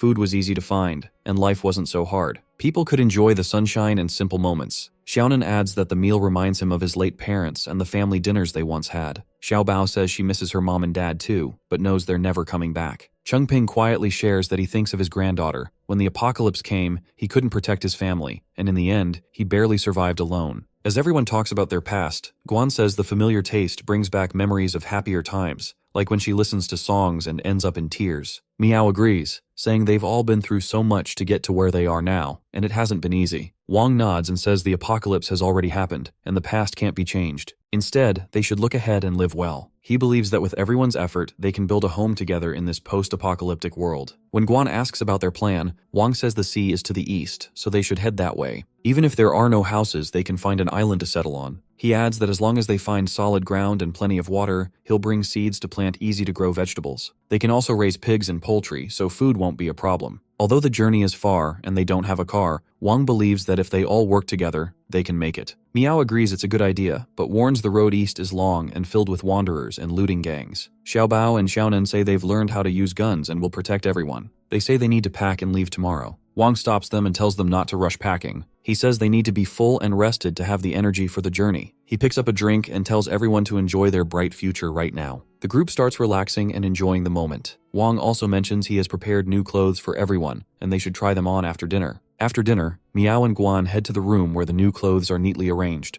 Miao looks at them in confusion, wondering where Wang managed to get so many. Guan picks up a set and smiles, saying it would look great on Miao. Miao nods in agreement and begins trying it on. Meanwhile, Wang is in the bathroom, stretching and sighing with relief. He remarks to himself that it's finally time to enjoy a nice, relaxing bath and unwind. As Wang prepares to step into the bathtub, he notices a small note stuck to its side. It's from Guan, thanking him for his hard work and mentioning that she heated the water for him to enjoy a hot bath. Smiling at her thoughtfulness, Wang dips his hand in to check the temperature. Finding it just right, he sinks into the warm water with a contented sigh. Relaxing, Wang muses about the stark contrast between his villa in his original world and the post-apocalyptic world he now frequents. Back home, comfort and luxury are effortless, but here, even a simple hot bath feels like a rare treasure. He reflects on the vast wealth and privileges he has back in his world, far beyond what he could use in several lifetimes, yet it feels fleeting compared to the fulfillment he finds here. Wang resolves to create a safe, self-sufficient environment for everyone in this world, one that can endure even if the system fails, ensuring peace of mind for everyone. As he ponders, the system chimes in reassuringly, stating that its functionality is reliable and that the issues Wang is concerned about do not exist. It adds that to further safeguard his team, he should focus on collecting more gold to unlock higher-level upgrades. Just then, Guan calls him from outside the bathroom, asking if the water temperature is to his liking. Wang responds that it's perfect. Suddenly the door opens and Guan steps in with a playful smile, casually announcing that she will join him as well. Wang is completely shocked when he sees Guan step into the bathtub with him. He nervously says that if she's in a hurry, he can just get out first. But Guan smiles and says there's no need. She just wants to take a bath together. Feeling embarrassed,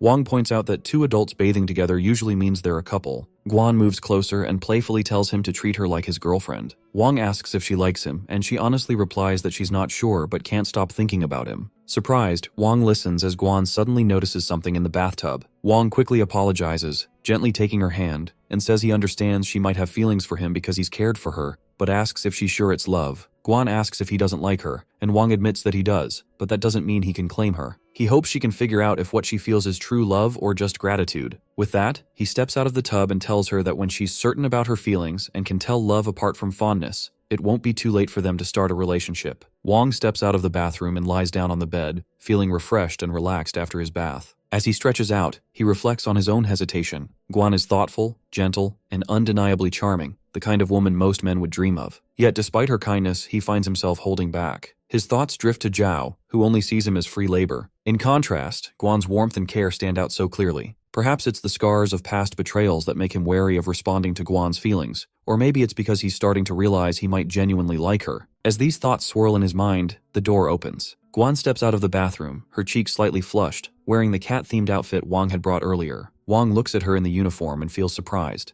Guan notices and asks if he likes this kind of outfit. He nods and then asks where she got it. She smiles and says she found it among the clothes he bought for them. Wang suddenly remembers that while shopping online for clothes to fit everyone, the site had recommended a sailor uniform. He thought Guan would look great in it, so he ordered several sets. As he's thinking this, Guan suddenly hugs him and says that ever since being with him, she hasn't gone hungry, and most importantly, feels safe. She politely asks him to accept her feelings and gently kisses him on the lips. Their romance begins. The next morning, they set off early toward the seaside. Along the way, they try to find cars that still work but come up empty-handed. With no other option, they start walking. This makes Wong realize he needs to find more gold quickly to upgrade the system so he can bring cars and power to the post-apocalyptic world. During the day, a few Anders show up now and then, but they have enough guns and ammo to handle them easily. Still, to avoid making noise and attracting more zombies, they try to use knives whenever they can. Wong notices that ever since he upgraded the Mighty Warrior's palm technique, his agility has improved a lot. At that moment, Meow says he seems much quicker and asks if he's been training in secret. Wong confirms that he has. Then Guan moves closer and says Wang is so skilled and brave, and she feels really safe with him. Seeing Guan so close to Wang, Meow feels a little confused. As they continue their journey, night falls, and the group finds an abandoned neighborhood to rest in. The area was once a wealthy district, making it an ideal spot for Wang to search for valuable items that could help him quickly upgrade the system. Despite the many villas available, he chooses a dormitory building for its height and excellent view, ensuring they can spot any changes in the surroundings immediately. Wang instructs everyone to settle in for the night, and they head to their assigned rooms to rest. Unbeknownst to them, two men hide in the tall grass nearby, watching the group. One remarks that they've been tailing them for some time and notes how bulky their backpacks look, speculating they're filled with food. The second man disagrees, pointing out that the group likely has guns and would be difficult to overpower. The first man counters that their group only has 2 adult men, one of whom has an injured leg, while the rest are women and children. Convinced, they agree to inform the village chief about their discovery. Meanwhile, Wang sleeps soundly in his room. Guan quietly gets up, murmuring that he deserves to rest longer. She makes her way to the gallery, where Chengping is standing guard. She approaches him and says she couldn't sleep, offering to take over the watch so he can get some rest, especially since his leg is injured.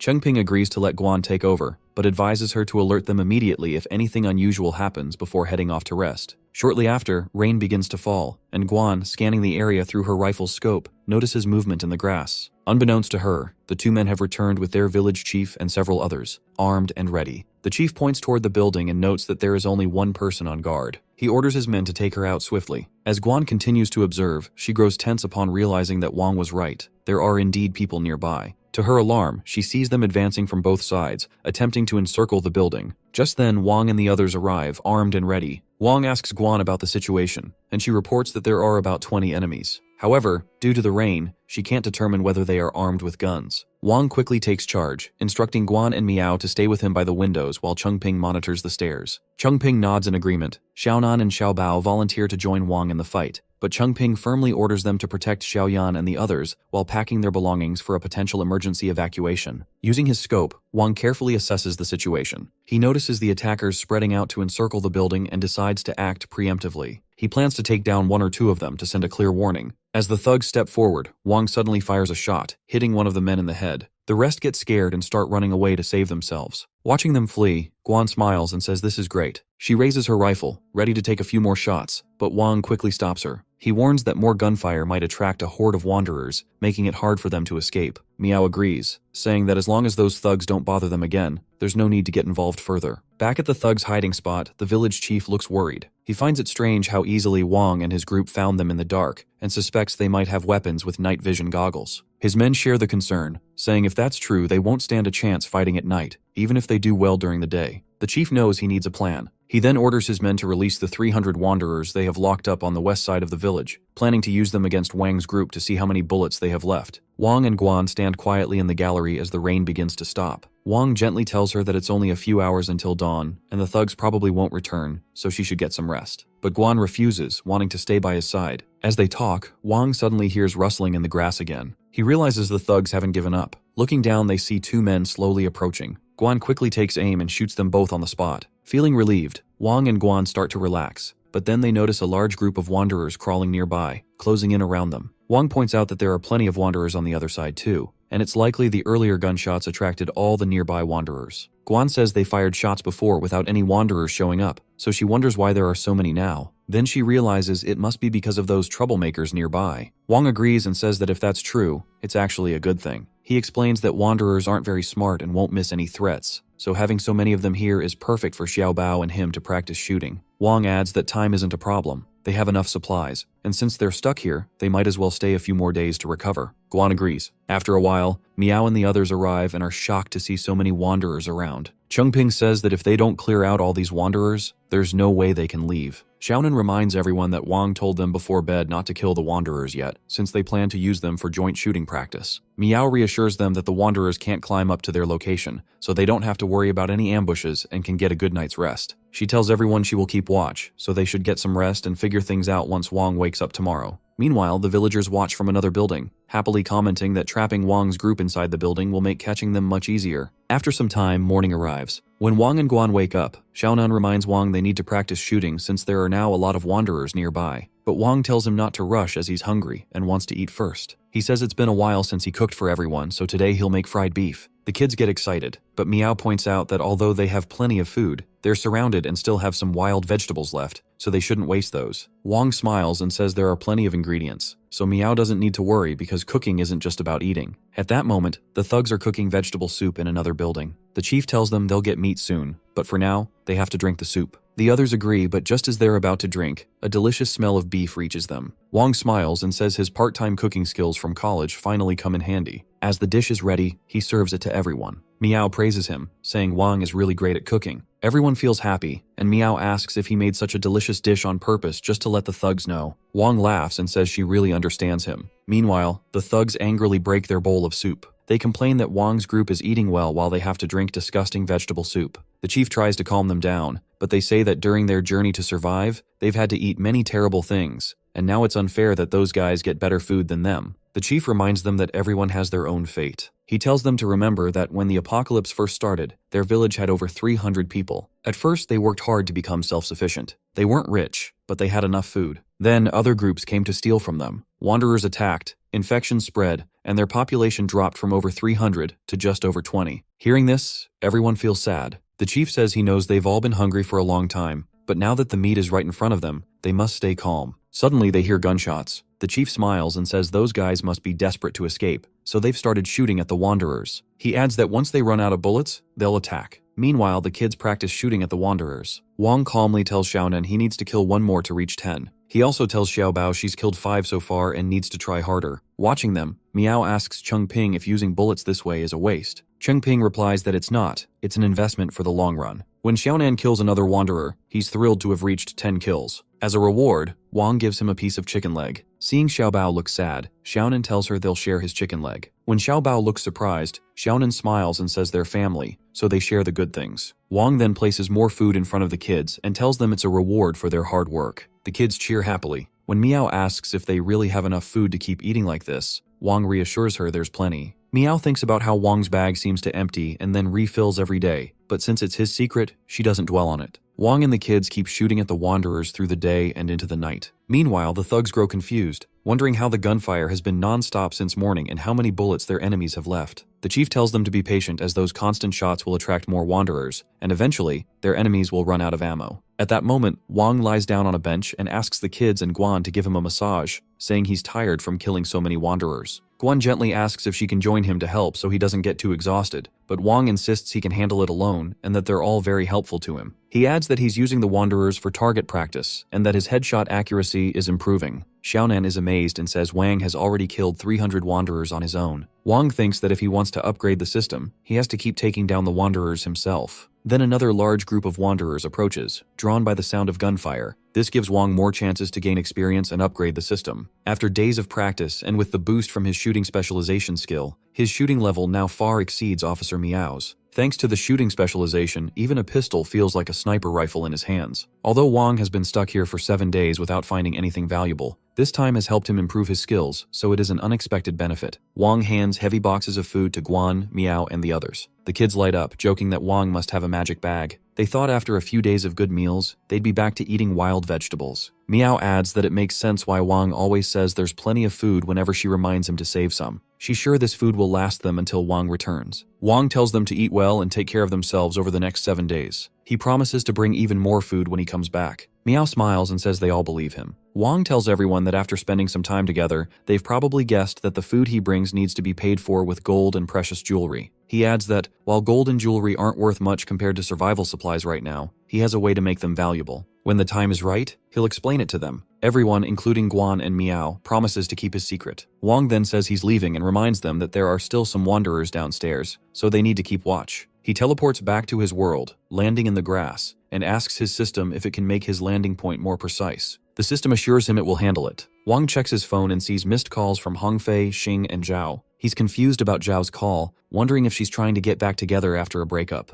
But he decides to set that aside and focus on asking Hongfei about the shop first. Arriving at his villa, Wang calls Hongfei. When Hongfei asks why he wasn't answering, Wang explains he was busy handling something, and the signal was bad. Then he asks if the police have contacted him yet. Hongfei asks why the police would need to contact him. Wang explains that after his altercation with Dong, he's concerned they might report him to the authorities and involve Hongfei. However, Hongfei reassures him, saying those thugs wouldn't risk losing face by asking the police for help. She adds that she and Xing are nearly finished setting up the shop. Wang says he was about to ask about that, but decides it's too late to discuss further and suggests continuing the conversation tomorrow. After ending the call, Wang notices Zhao calling again. When he answers, she immediately brings up hearing that he shot someone from the Black Tiger gang. Wang confirms it, but firmly tells her that his business is none of her concern. Zhao says she's just giving him a friendly warning, that he's in serious trouble. She explains that while Li was surprised to learn Wang has a gun, neither he nor the Black Tiger gang plans to let this go. She adds that it seems Li is even hiring assassins to deal with him. As Zhao notices Li approaching from behind, she abruptly ends the call. Wang, now reflecting on the conversation, feels puzzled by Zhao's sudden kindness. He considers the situation carefully. Though his shooting specialization skill has already reached level 4, he acknowledges that using firearms in his world is not always practical. Thinking about the threat of Li hiring assassins, Wang realizes that relying solely on the mighty warrior's palm won't be sufficient. Determined to strengthen his abilities, he calls upon the system and declares his intent to draw the lottery. He needs to upgrade the mighty warrior's palm and obtain new resources. Without delay, the system summons the lottery machine, its shimmering form appearing in front of him, ready for use. The system informs Wang that only 150 kilograms of gold remain in the system space,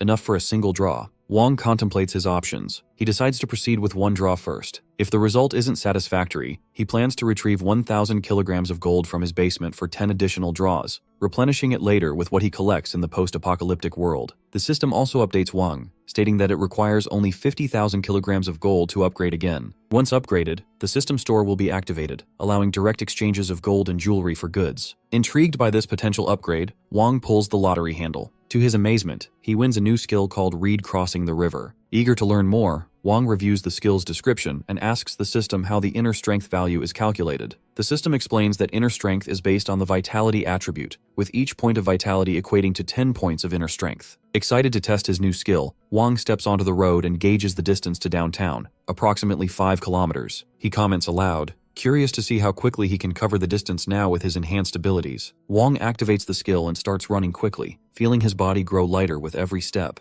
When he reaches the town, he's amazed to see that he covered the 5 kilometers in just 9 minutes. As he looks around, he notices a group of men bothering an old man and his daughter who are setting up a stall. The men demand that the old man pay the site fee immediately. Wang recognizes them as members of the Black Tiger gang. While one of the men talks to the old man, another man named Jie, their senior, arrives. Ji tells the old man that he will pay the site fee for him. Looking at the daughter, Ji says she reminds him of his little sister. He steps closer to touch her, but the old man quickly warns him to stay away, insisting she's still underage. Wang steps forward, anger flaring, intending to intervene. Just as Jie reaches out to grab the girl, an elderly man suddenly seizes Jie's hand in a firm grip. The old man sternly remarks on the shame of grown men bullying an elderly person and harassing a young girl, questioning how they can call themselves men. Furious, Jai warns the old man to back off, threatening to smash his head, but the old man calmly invites him to try. Jai then realizes to his shock that he can't move his hand. It's completely immobilized by the old man's unyielding grasp. While the others look on in confusion, Wang notices something they don't. He can tell Jie isn't holding back by choice. He's simply unable to move. The old man, unimpressed, taunts Jie, asking why he suddenly stopped threatening to smash heads. Enraged, Jai orders his companions to attack. One of the men throws a punch at the old man's face, but to everyone's astonishment, it has no effect. Staggered by the lack of impact, the attacker mutters about the old man using some kind of dark magic. The old man corrects him with a smirk, saying that this isn't black magic, it's kung fu. Suddenly, the old man strikes both men with a powerful palm strike, sending them stumbling backward. Everyone gasps in shock at his skill. The others quickly draw their knives and rush at him, ready to attack. But the old man effortlessly dodges their blows and starts fighting back, landing quick strikes on them. When Jai lunges at him with a knife, the old man blocks his hand, making the knife drop to the ground. With a swift move, he throws Jai down next to his companion and says that lying down together suits both of them. Just as Jie jumps at the old man again, swinging a stool to attack, Wang suddenly steps in. With a strong strike from his mighty warrior's palm, he knocks Ji hard to the ground. The old man watches in surprise, recognizing the power behind Wang's blow. Seeing this, the crowd cheers, glad the thugs are getting their lesson. Wang turns to the old man and asks if he's all right. The old man nods, impressed, and says Wang is very skilled. The old man and his daughter thank both Wang and the old man for saving them. Wang warns that now they've angered the thugs, it's not safe to keep their stall here. The old man and his daughter agree to leave immediately. Meanwhile, Jai's companions start to run away. Jai tries to escape too, but Wang blocks him and asks if he really thinks he can just run after causing trouble. Scared, Ji begs Wang not to hit him again. Wang tells him he knows this is the Black Tiger Gang's territory, but that doesn't give them the right to bully others. Then, quietly, Ji asks which gang Wang and the old man belong to. Wang smiles and says they don't belong to any gang, but he gives Ji his name. When Wang asks for the old man's name,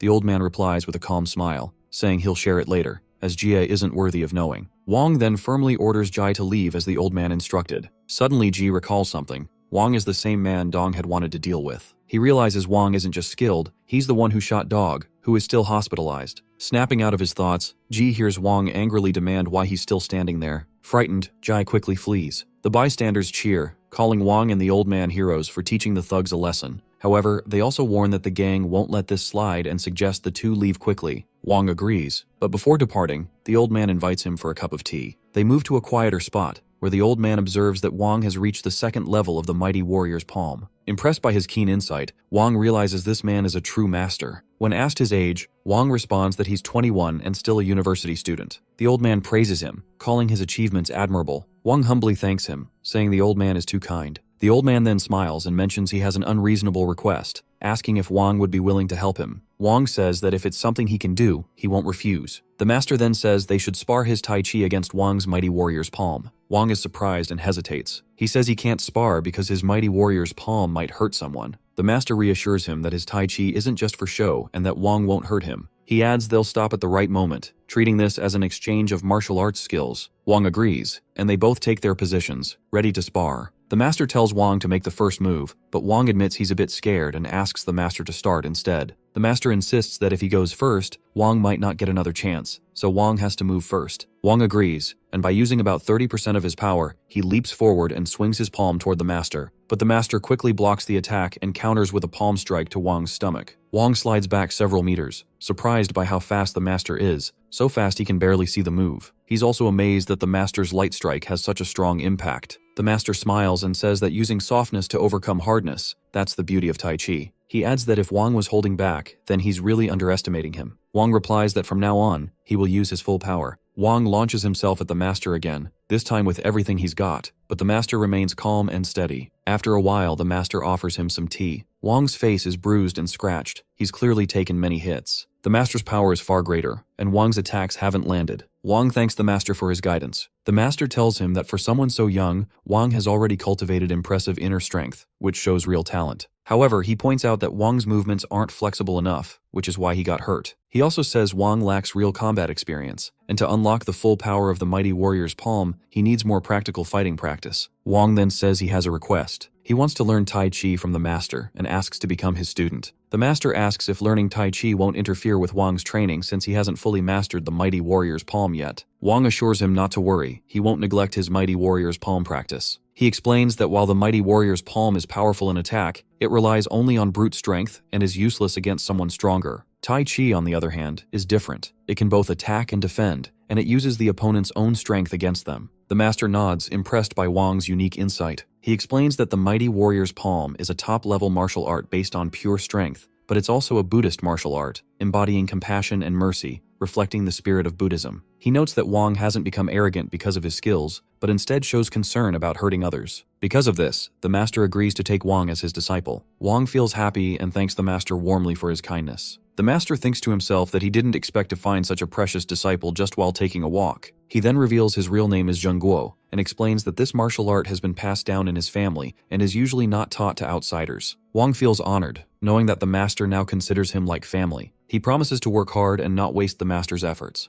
Zhengguo tells him that how much he learns depends on his own ability, but warns that if Wang does anything immoral after joining the sect, he will have to personally deal with the consequences. Wang is surprised by the master's serious look, but quickly assures him that he will never disgrace the sect or go against his conscience. Later, Wang walks through the streets with his friends Hongfei and Xing. Xing asks if they're really going to buy luxury cars for both of them. Wang explains that the cars are to improve work efficiency and that, as shareholders of the company, luxury cars fit their status. Then Xing asks Wang what he plans to get for himself. Wang replies that he wants to buy a van, which surprises both his friends. But Wang thinks a van will make Guan and the others happy. They arrive at the car showroom, and Wang's friends are amazed as they look at the cars. Suddenly, Wang notices the manager, a young woman, getting angry with a worker. She asks why he didn't inform her when premium customers arrived. The worker replies that she was resting in her room, so he didn't tell her. This only makes her angrier. Watching the scene, Wang feels sorry for how badly the workplace is managed. Wang calls the manager over and simply says that he and his friends want to buy some cars and asks if she can show them some options. Meanwhile, his friends start taking pictures of the cars. Seeing this, the manager snaps at them to stay away since the cars are very expensive. Then she looks Wang up and down, judging him by his clothes and shoes. She tells him bluntly that he looks like an ordinary student and that this showroom doesn't sell bicycles. Wang calmly asks if she thinks he can't afford the cars. The girl steps forward and tells the worker to handle Wang and his friends. She adds that if his sales don't meet the target this month, he'll be fired. After she leaves, the worker, named Xiao, tells Wang to stay calm because she's always like that. Wang mentions that she said Xiao might lose his job if he doesn't hit the sales goal and asks how much more he needs to sell. Xiao replies that he's still quite far from reaching the target. Wang assures Xiao that as long as he gives them good recommendations, he'll help him reach his sales target all at once. Xiao starts showing them cars. First, he shows a car priced at 630,000. Wang's friends are happy, but Hongfei says they don't need such expensive cars since they can do business without flashy vehicles. Wang replies that they should look for something else. Then he tells Xiao this car is too cheap and asks to see more expensive options. His friends are surprised by this, but Wang smiles and grabs them by the shoulders, saying they're his true friends and he won't forget their kindness. He promises to help them make big money and become billionaires. Hearing this, his friends and Xiao get emotional, though Xiao wonders if they can really afford such expensive cars. Next, Xiao shows them a Mercedes priced at 970,000. Wang asks if they have any cars over $1 million. Xiao points to another Mercedes model and says it's the most expensive in that series. Wang's friends are even more impressed. Hongfei even gets inside the car to get a feel for it. Then Wang asks about the price. Xiao tells them the car costs 2.3 million. Xing is completely stunned, and Hongfei says that if they had known the price earlier, he wouldn't have gotten inside the car. Just then, the girl walks over and sternly asks what they're doing. She questions whether they can really afford these cars. When she orders Hongfei to get out of the car, Wang stops him and says he can sit wherever he wants. Wang will handle the girl. The girl turns to Xiao angrily, asking why he showed such expensive cars to them for a test drive. Hearing her rude tone, Xing tells her she's being very disrespectful. The girl snaps back that if college students like them don't have the money, they shouldn't come here just to test drive sports cars. She orders them to leave immediately and threatens to call security to kick them out. Xing says he will report her rude behavior toward customers, but Wang calms him down. He tells Xing to let her call security as Wang will take care of it later. At this moment, security arrives and the girl orders them to throw the guys out. Xiao objects, saying they are customers, but she refuses to listen. The security guards tell the three of them to leave immediately, or they'll be forced to drag them out. Wang asks what they'll do if they don't leave. One of the guards steps forward to grab him, but before they can react, Wang strikes both guards with powerful palm strikes. Both fall to the ground, leaving Xing and Hongfei shocked at how strong and skilled Wang has become. The girl angrily demands to know how he could hurt them and insists he pay for their medical bills right away, or she'll call the police. Without hesitation, Wang throws a gold bar in front of her and says it should cover the medical expenses. He adds that she's the one who started this. They came here to buy a car, but she called security to harass them. If she really wants to call the police, she can, but his friend Hongfei has already recorded everything. One of the security guards notices the gold bar looks real. The girl is surprised and starts to think maybe these plainly dressed kids are actually wealthy. Wang tells her he's going to teach her a lesson.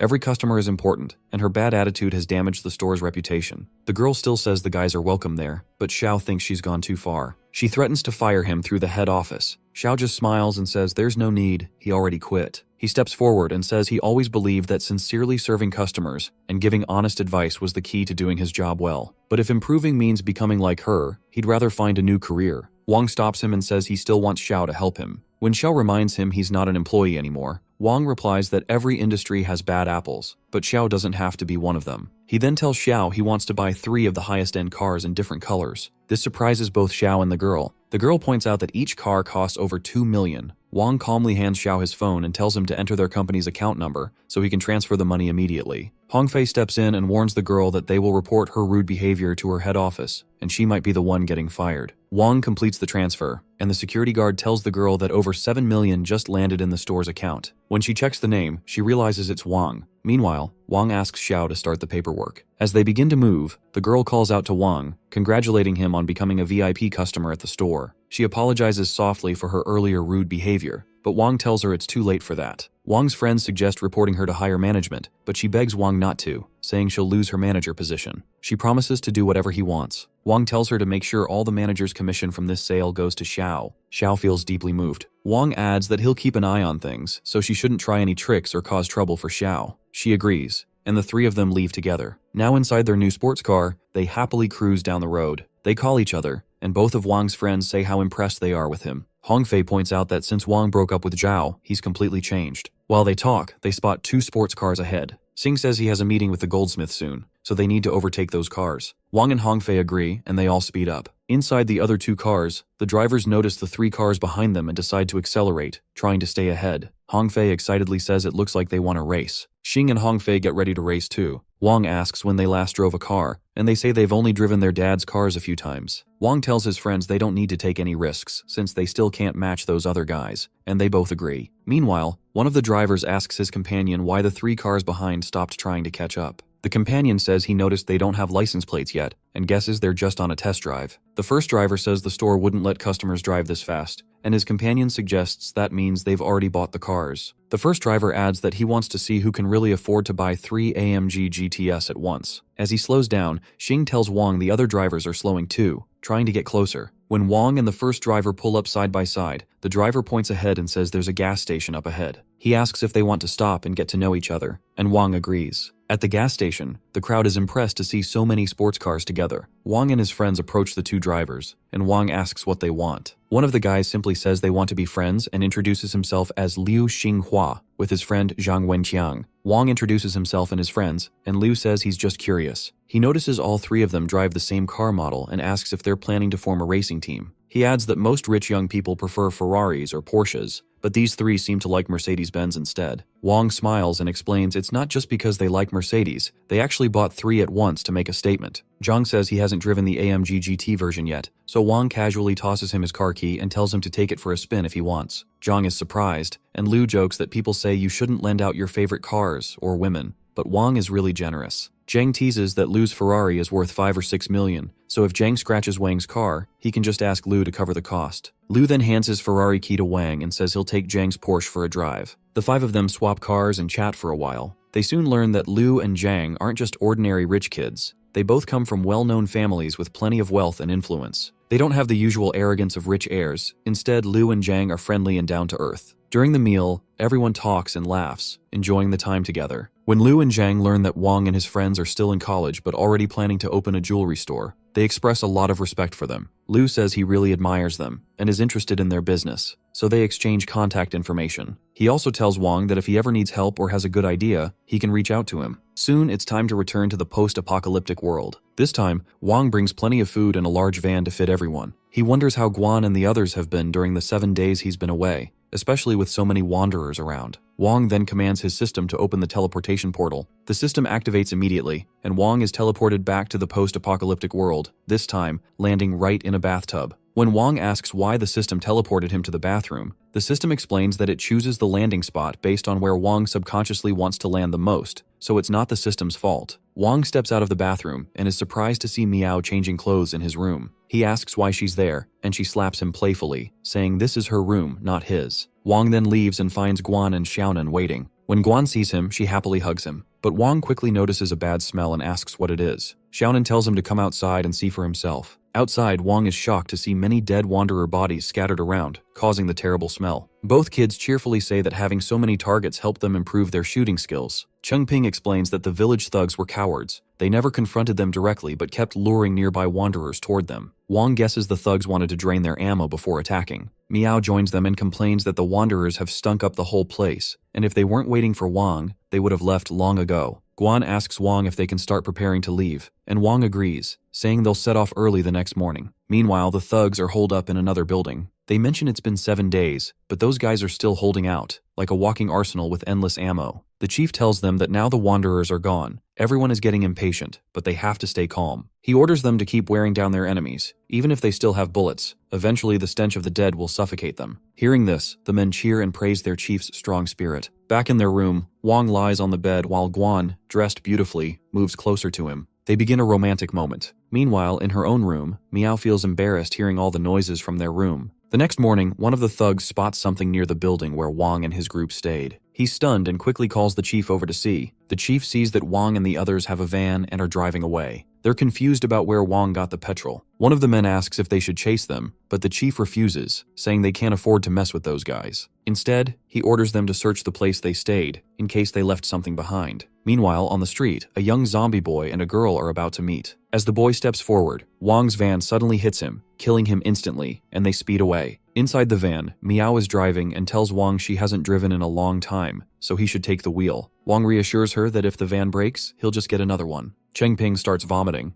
and when Guan asks how he's feeling, he explains it's because he hasn't been in a car for so long. Xiaonan then tells Wang that the thugs didn't just want to attack them, they also lured the wanderers to drain their ammo, so why Wang left some rice for the wanderers. Xiaonan, still upset about leaving the rice bags for the thugs, grumbles that they should have dealt with them more harshly. Wang, however, calms him down with a smile, pointing out that if the thugs hadn't brought the wanderers, they wouldn't have had the chance to hone their shooting skills. Xiao Bao chimes in, laughing, and remarks that Wang has repaid them in his own way. Meanwhile, the thugs enter the building and are shocked to find 2 bags of rice left behind. Confused, they wonder if Wang and his group forgot to take them. The chief, examining the rice, notes how valuable it is and dismisses the idea that it was left behind by mistake. One of the men suggests the rice might be poisoned, but the chief shakes his head, reasoning that if Wang's group wanted to kill them, they would have used their guns long before now. Convinced, the thugs pick up the bags, and the chief orders them to start cooking. Back in the van, Xiaonan is still brooding over the rice, feeling it was too generous a gesture. Wang leans closer and in a low voice admits that he mixed something into the rice. Xiaonan's mood instantly brightens, and Wang adds that it's a fitting punishment for the thugs after sending so many wanderers their way. As the day progresses, Guan and Miao settle into the last row of the van and fall asleep, while Wang and the others excitedly speculate about what the gathering place might look like. After a long drive, they finally reach their destination. Chengping points ahead, telling Wang to take a look. Wang spots the edge of a small city that appears to be inhabited by humans. As night falls, the group sets up their tent near the roadside. Inside, Miao asks Guan about the kids, to which Guan replies that they're already asleep. Curious, Guan asks where Wang is, and Miao mentions that she saw him step out to check the surroundings. She guesses he's likely debating whether or not they should enter the city. Nearby, Wang stands quietly, staring at the distant city lights. His mind wrestles with uncertainty. The city could be a safe haven,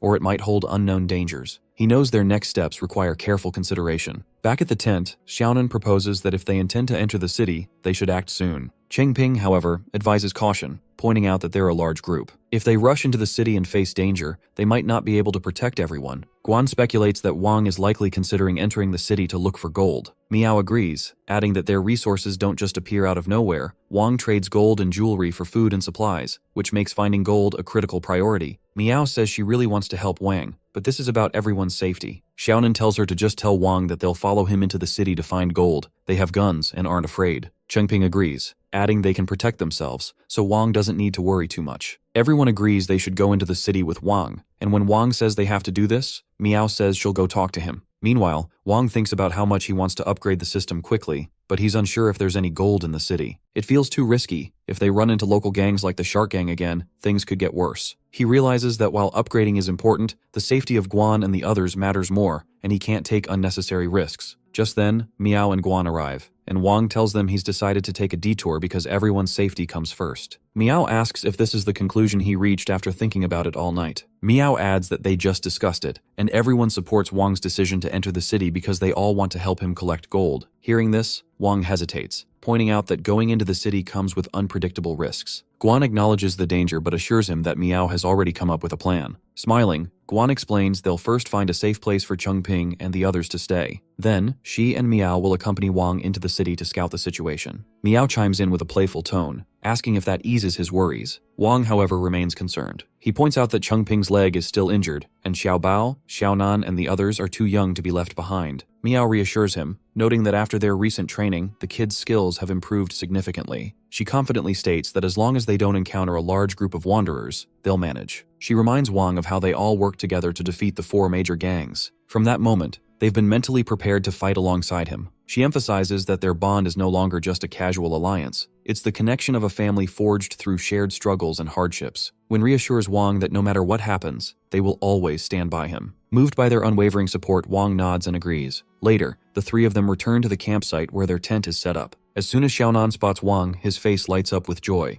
Wang grins and announces to everyone that he's in a great mood tonight and wants to share something with them. He pulls out a guitar, surprising everyone, and begins to play and sing a romantic classic, Hotel California. As his voice fills the night air, the group listens intently, their eyes fixed on him with admiration. Guan, in particular, looks at Wang with a soft and affectionate gaze. The atmosphere is serene, and the night feels calm and magical. When morning arrives, Wang gathers the group to inform them that he, Guan, and Miao are heading out. The kids confidently assure him that they'll keep everyone safe while he's gone. Miao smiles and tells them they'll be back soon. Before leaving, Wang hands Chengping a fresh pack of cigarettes, jokingly advising him to savor them slowly. Chengping says he's been saving the cigarettes Wang gave him before, and Wang tells him not to worry, he still has plenty, so Chengping can enjoy them whenever he wants. The 3 of them start walking toward the city. Wang notices that Miao is unusually quiet, so he asks what's on her mind. She says she understands Wang's good intentions in giving Chengping cigarettes, but he should cut back because Chengping's health isn't great. Wang nods in understanding. He says that if times were peaceful, he'd definitely tell Chengping to smoke less, but in this post-apocalyptic world, smoking might be one of the few comforts Chengping has left. Miao agrees with him. As they talk, Guan suddenly hears the sound of a car engine. They quickly hide in a nearby spot. A jeep slowly patrols the area, carrying 3 armed men. When the jeep passes, Wang remarks that these people not only have vehicles but also guns. It seems the small city they're heading to is a human settlement. Guan says they should take care of these men first. Miao suggests they need to interrogate them about the city, but Wang thinks it's better to trade food with them instead. Miao asks what they will do if those men kill them and steal everything.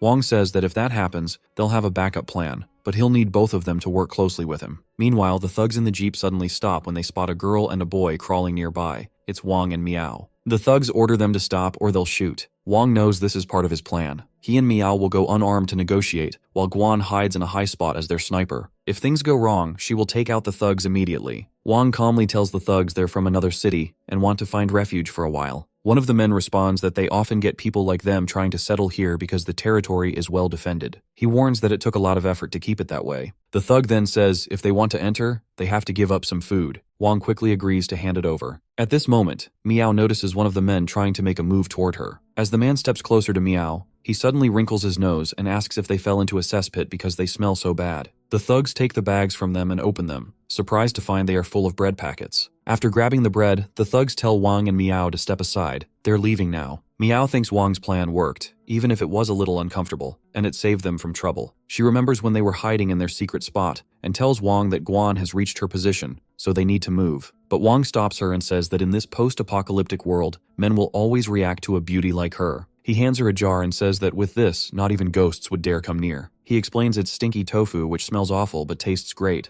As Miao smells it, she immediately starts gagging and vomiting. Wang and Miao arrive at a larger shelter. Suddenly, a voice comes through a speaker, asking why they are there. Wang replies that they want to take shelter inside. 2 bodyguards come out from a big door, guns in hand, and order them to raise their hands. Wang says they have no food left to give. Then a heavyset woman steps forward and says the bodyguards aren't here to steal food, they're here to protect her. She asks if they have any ID. Wang explains they lost theirs a long time ago. The woman hands them a paper and tells them to write down their names and details. Suddenly, she wrinkles her nose at a bad smell, and Wang admits they haven't bathed for days while traveling, so they probably smell. She tells them the shelter does accept outsiders like them, but once inside, they must follow the rules. If they want to stay, they'll have to work for their leader, Jin. Wang asks what kind of work is available, and the woman replies that there are all sorts of jobs, each with a reward. She shows him a note labeled Jin dollar, explaining that it's the currency they use. People can earn it by working, and it can be exchanged for housing, food, and other necessities. However, everything must be paid for with either Jin dollars or food. As Wang examines the note, he thinks Jin must be clever and skilled in management to establish such a system. His curiosity about the city grows, and he thanks the woman, agreeing to work for Jin. She warns them that crimes like theft or robbery are strictly forbidden, and violators will face deadly consequences. Both Wang and Miao assure her they won't break any laws. Upon entering the town, Wang looks around and comments on how peaceful it seems. The tall walls surrounding the area make it feel like the ideal gathering place they had imagined. Miao nods in agreement but suddenly stops him when he suggests bringing Guan and the others here. She points out that something feels off and urges Wang to take a closer look at the residents. As Wang observes, he notices the people appear lifeless and alarmingly thin, as if they are mere skeletons. They spot a greenhouse nearby where a few bodyguards are standing. Miao remarks that even though food is grown here, Jin probably controls and distributes it very strictly. While they watch the area, a man approaches them and asks if they're new residents. He says he helps people find jobs in the town. Wang and Miao walk over to him, and Wang asks if it will be hard to find suitable work. The man assures them there are over 300 people living in this small town, and he assigns most of the jobs. He shows them a list of available jobs, explaining they can pick any, with pay clearly listed and paid daily. Wang studies the list, and the man adds that he updates the jobs every day. If they don't see anything they want to do, they can choose not to work, but since food and housing require Jin dollars, not working means they won't have resources to live here. Wang then asks about the cost of rent for the cheapest housing. The man replies that rent is charged daily, and the cheapest place costs 5 Jin dollars for 12 hours. Hearing this, Miao and Wang are surprised to see some jobs pay as little as 6 Jin dollars. The man explains that if they want a better place to live, they'll need to find higher paying work. He also mentions that he charges a 2 Jin dollar fee for every successful job placement. Wang reacts, saying that with such costs, they might end up sleeping on the streets. The man warns that although the town looks peaceful during the day, nights tell a different story. Wang recalls the chubby woman at the entrance saying that stealing and other illegal activities are banned, but the man laughs and says that rule is just to stop people from stealing Jin's food. He points out that, aside from Jin's men, most residents are nothing but skin and bones. He explains that the work is tough, and many realize their earnings aren't enough to buy food, so they stay hungry like everyone else. The man adds that hungry people can do desperate things. He also tells them about a newcomer who spent all his money on food and had no rent left, so he had to sleep in a hidden corner at night. He adds that one night, something terrible happened to a newcomer.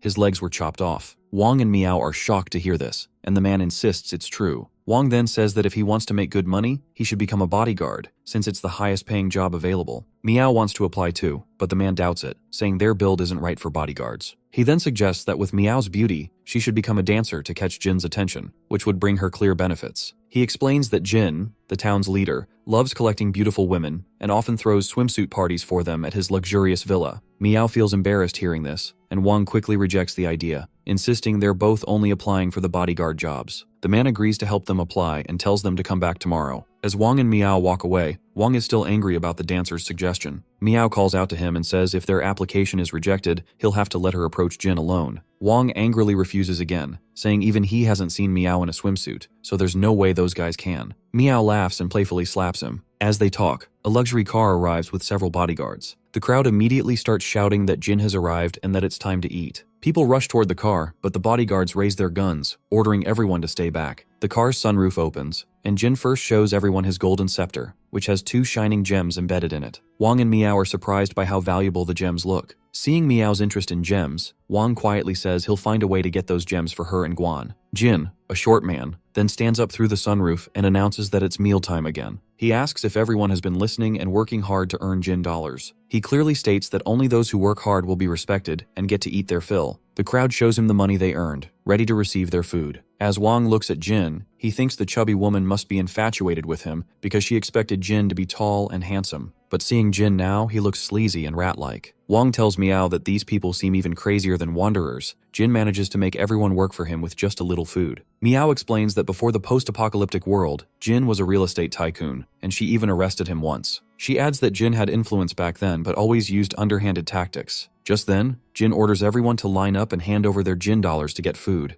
Everyone agrees. A woman with a small baby steps forward and gives money to one of Jin's workers, gently asking for 2 bowls of meat soup. The worker tells her money only covers 1 bowl. Shocked, she asks if it wasn't 2 Jin dollars per bowl before. The worker says the food was brought back by Jin's men risking their lives, so the price has gone up. The woman pleads that her children haven't eaten for days and asks for another bowl. People behind her shout that she should buy it or leave the line. Reluctantly, she agrees to buy just 1. Watching this, Wang feels a pang of sympathy for her. As the woman takes the bowl, she asks again if she can have more, but the worker bluntly tells her to take what she has or leave it. She takes the bowl and walks away with her child, feeding the soup to the little one. Suddenly, she notices someone behind her. It's Wang. She asks him not to take her food, but Wang quickly assures her he's not there for that. Instead, he offers her some bread. To his surprise, she throws the bowl behind her and runs off, saying she doesn't want bread. Wang tries to stop her, but Miao arrives and tells him that she won't accept anything from him now because he's already scared her away. Wang, confused, asks why she rejected food when she looks starving.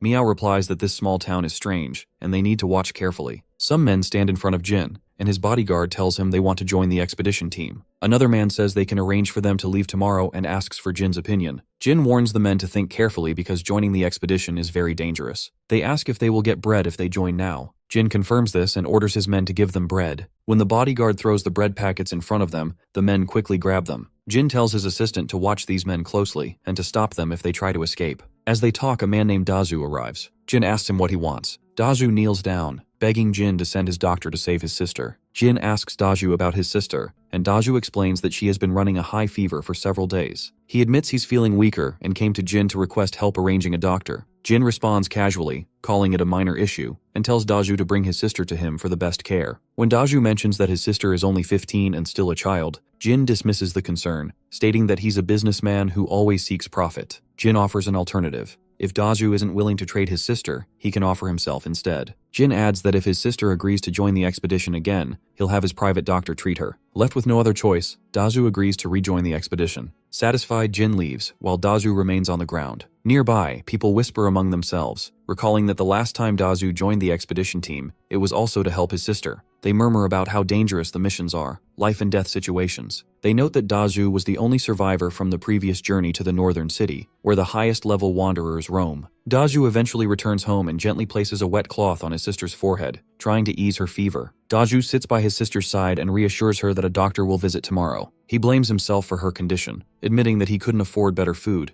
and she must have eaten something bad, causing her fever. His sister softly pleads with him not to leave the city again, saying it's too dangerous. Dazu lies, telling her he isn't going out of the city and has only agreed to work as Jin's bodyguard. Just then, a sudden rapid knock echoes through the room. The force of the knock causes the door to break open. Standing in the doorway are two strangers, Wang and Miao. Wang quickly apologizes for the damage. Dazu, alarmed, sternly demands to know who they are and why they've come. Wang calmly explains that he heard Dazu needed medicine. He adds that they are travelers from another city and happen to have some medicine with them. Miao notices the little girl on the bed and quickly realizes she must be Dazu's sister, burning with a high fever. As Miao steps closer, Dazu moves between them, blocking her path. He firmly orders her to stay away from his sister. Miao, unfazed, points out that the girl is burning up and bluntly asks if Dazu wants to save her or not. Dazu hesitates before asking if they're truly here to help his sister. Wang steps in, explaining that while they do need Dazu's help with something, saving his sister is the priority. Reluctantly, Dazu agrees to let them assist. Miao examines the girl closely and concludes her fever must be over 40 degrees. She turns to Dazu and asks if he's tried any physical cooling methods to bring down the fever. Miao quickly instructs Wang to fetch some fever medicine and tells Dazu to bring a basin of water. Both comply without hesitation. 5 minutes later, Miao administers the medicine to the little girl and feels relieved as her fever begins to drop. When Dazu and Wang return,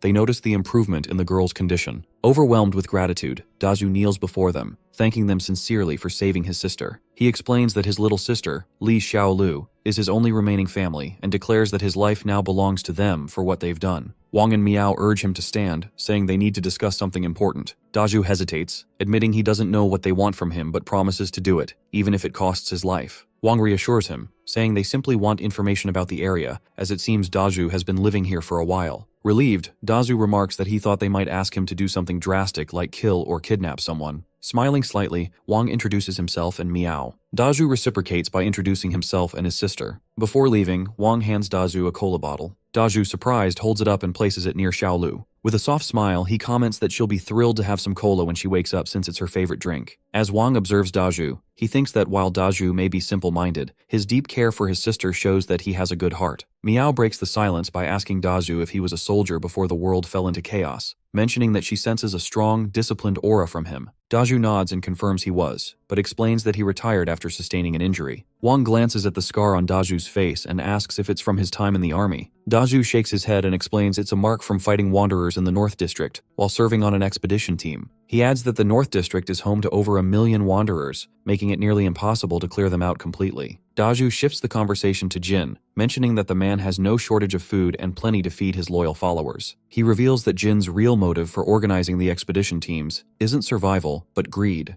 as Jin sends them into the North City to search for gold. He notes that Jin, once prominent in real estate, earned the nickname Inestimable for his relentless pursuit of profit. Dazu explains that Jin is infamous for his coercive buying and selling tactics, a method he used to amass hundreds of assets even before the apocalypse. Known as a ruthless and black-hearted real estate tycoon, Jin was already notorious long before the world fell apart. On top of his shady dealings, people often gossip about his obsession with gold. He doesn't just collect it, his house is filled with gold furniture, and even his toilet is made of gold. Hearing this, Wang turns to Miao and asks what specific crime Jin committed to end up being caught by the police. Miao shakes her head and replies that Jin's crimes are too numerous to list in one night. She adds that on the day she apprehended him, he had the audacity to try threatening her. At that moment, Miao recalls how Jin once threatened her in prison, boasting that with his power and money, he would be free soon, and then make her feel both pleasure and pain in bed. Hearing this, Wang flies into a rage and steps forward to attack Jin, but Miao stops him. She explains that even after Jin was locked up, he still controlled his forces from afar. When the apocalypse hit, he escaped with other prisoners, took back control of his followers, and kept up his criminal ways. Daju warns Wang that Jin doesn't just have plenty of food, he also has an arsenal, including tanks, so fighting him directly is impossible. Wang asks why, if Jin is so powerful, Daju hasn't joined his team, which would also guarantee his sister's safety. Daju shakes his head and asks if Wang knows what most people in the city eat, aside from Jin and his men. Wang guesses it's probably some kind of meat soup, maybe made from rats. Daju says rat meat would be tolerable, but it's actually worse than that. He explains that to eat here, people need Jin's money, Jin dollars. Every day, many can't afford food because they have no work. Jin takes advantage of this by offering them a deal.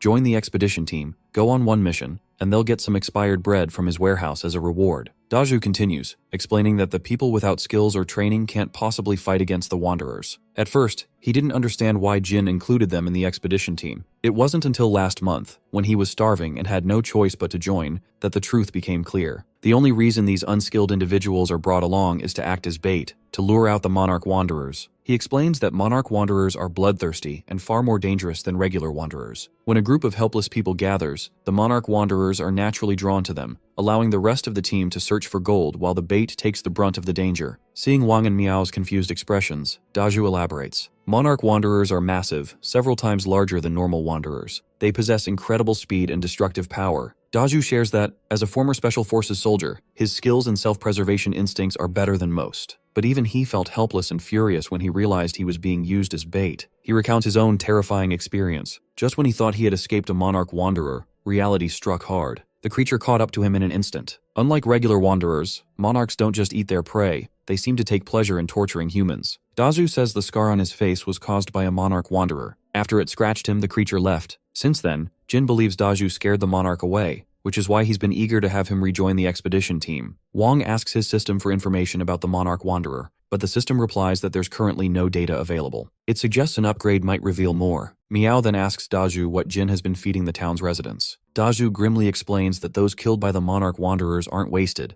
They're brought back to the city, mixed with some Wanderer meat, cooked into soup, and given to the people. Wang and Miao are shocked by this. Daju adds that he had hoped that by joining Jin's team, he wouldn't have to eat human meat anymore. But he couldn't bring himself to accept it, and he definitely won't let his sister eat human or Wanderer meat. Daju explains that he has been surviving by catching mice in the city or gathering wild vegetables outside, which led to his little sister getting sick. Wang assures him that he shouldn't blame himself, as making choices in such dire circumstances is never easy. Wang then tells Miao he'll take out some rice and asks her to cook rice porridge, so Daju's sister can have something to eat when she wakes up. Daju is astonished that Wang still has rice. Wang replies with a smile, saying he has more than just rice, he has a variety of food. He even pulls out some sugar and hands it to Miao, further surprising Daju. Wang then asks if Daju would help them take down Jin if they can provide clean food for his sister. Daju agrees without hesitation. Wang nods and explains that they first need to handle other matters to ensure there are no distractions. He emphasizes the importance of getting Daju's sister to a safe place,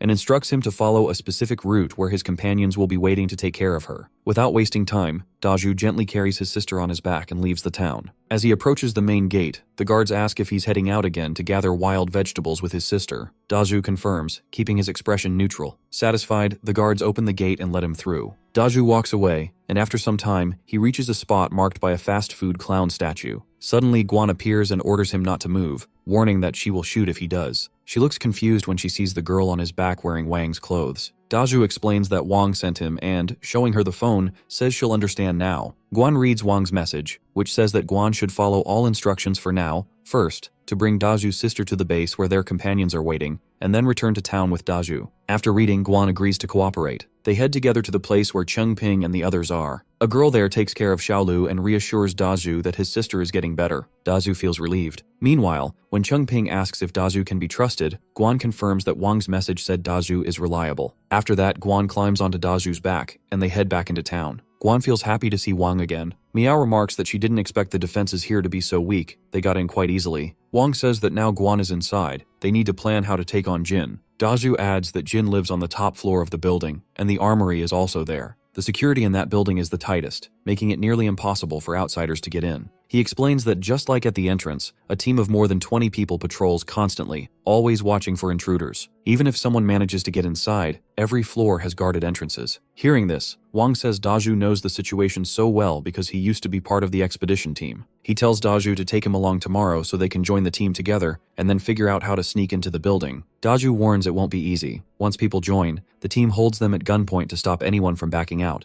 and they're taken to the North City. Wang replies that once they're out of the city, they'll find a way to take everyone down. Daju points out that this will be even harder since the expedition team has over a dozen armed mercenaries. Wang then uses his system to hand Daju a bag and asks if they can handle things with these. When Daju looks inside, he's surprised to see many guns. He asks where Wang got them. Wang explains they teamed up in the last city to take down the largest local gang and took these weapons from them. He adds that he has plenty more weapons and plans to distribute them to other expedition team members when they get the chance, so no one is left unarmed. Hearing this, Daju says that with these weapons, they really have a chance to take down Jin. Wang agrees, but reminds him that even with the guns, they need to stay flexible. Then Wang admits he's worried about Guan and Miao, hoping they won't get into trouble. Just then, Guan and Miao appear, having changed their clothes. When Wang and Daju see them, they're both surprised as they're dressed in dancer uniforms. Wang quickly warns that the outfits are too risky and says they need to change immediately. The next day, Wang and Daju join the expedition team. A man named Captain Li stands in front of everyone and announces that from now on,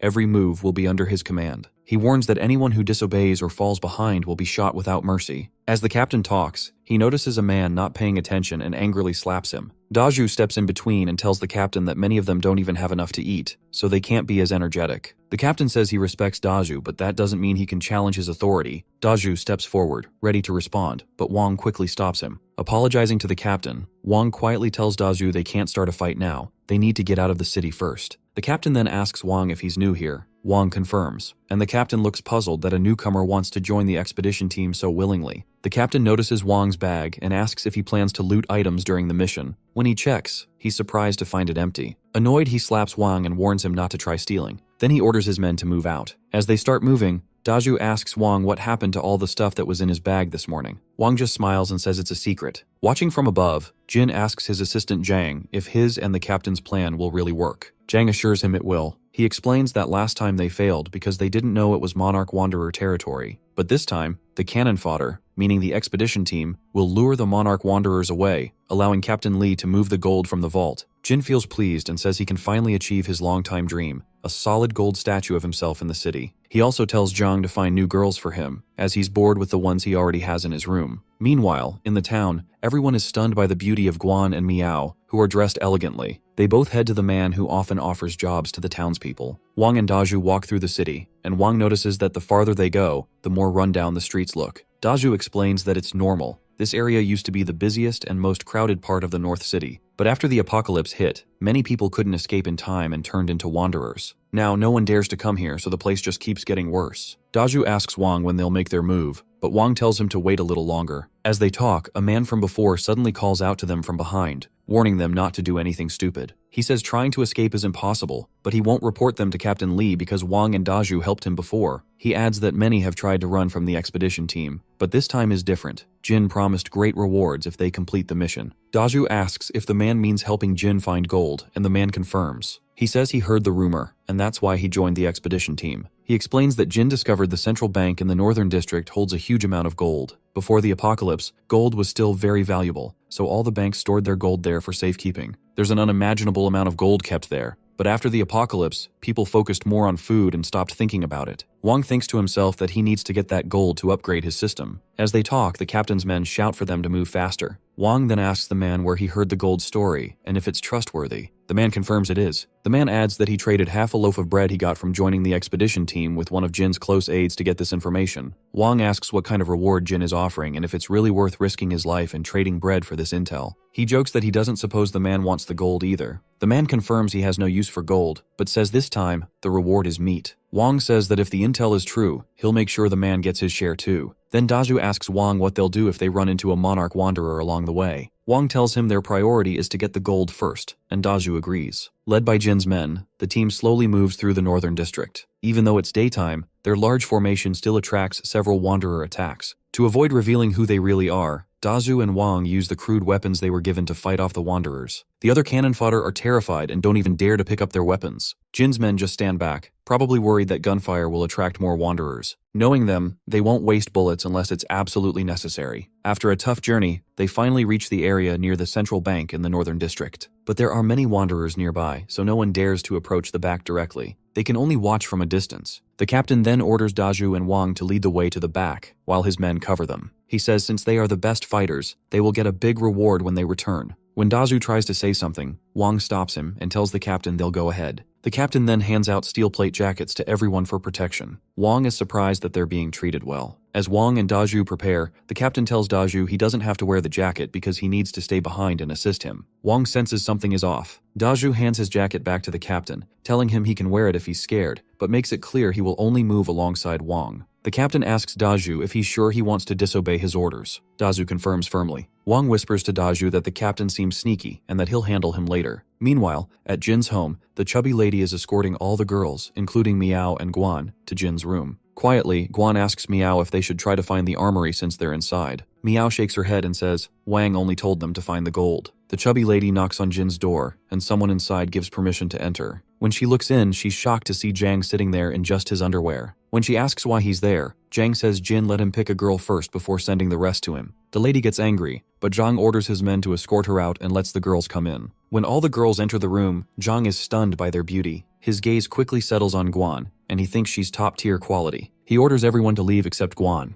Miao feels worried, thinking their plan might be ruined, and asks if they're not supposed to attend Jin's party. Zhang snaps angrily, saying he wants to experience a first love with Guan and doesn't want to deal with Miao, who looks like a tomboy. Miao gets angry, but Guan reassures her she'll handle the situation and protect herself. Once the others leave, it's just Zhang and Guan in the room. Zhang says they have to get started, but then notices Guan moving closer. She picks up a knife from the table and says they need to play something thrilling. Meanwhile, at the central bank, Wang, Daju, and a few others watch the area. Wang asks Daju if he smells something too. The farther they go, the stronger the stench. He points out that severed limbs lie everywhere, meaning wanderers must be hiding nearby. As they talk, Daju suddenly points out a last door ahead. Wang asks for his help to open it. While they work, the others whisper about reporting to the captain since they've only just found the spot. But another man stops them, saying if they leave now, Daju and Wang will get all the credit. So, everyone pitches in to help open the door. The noise suddenly awakens a powerful presence nearby. Meanwhile, Captain Lee sits in his jeep. One of his men asks if he wants to save Daju's life by trying to stop him from going in. The captain confirms this. The man mentions a rumor that Daju can fend off monarch wanderers, but says he doubts anyone is stronger than the captain himself. He also notes that the other young man seems skilled. The captain replies that the kid is sneaky, but they need a few clever ones inside to lure out the monarch wanderers. The door opens, but behind it stands a large locker door. Daju looks confused, wondering how they can open it. The others feel discouraged too.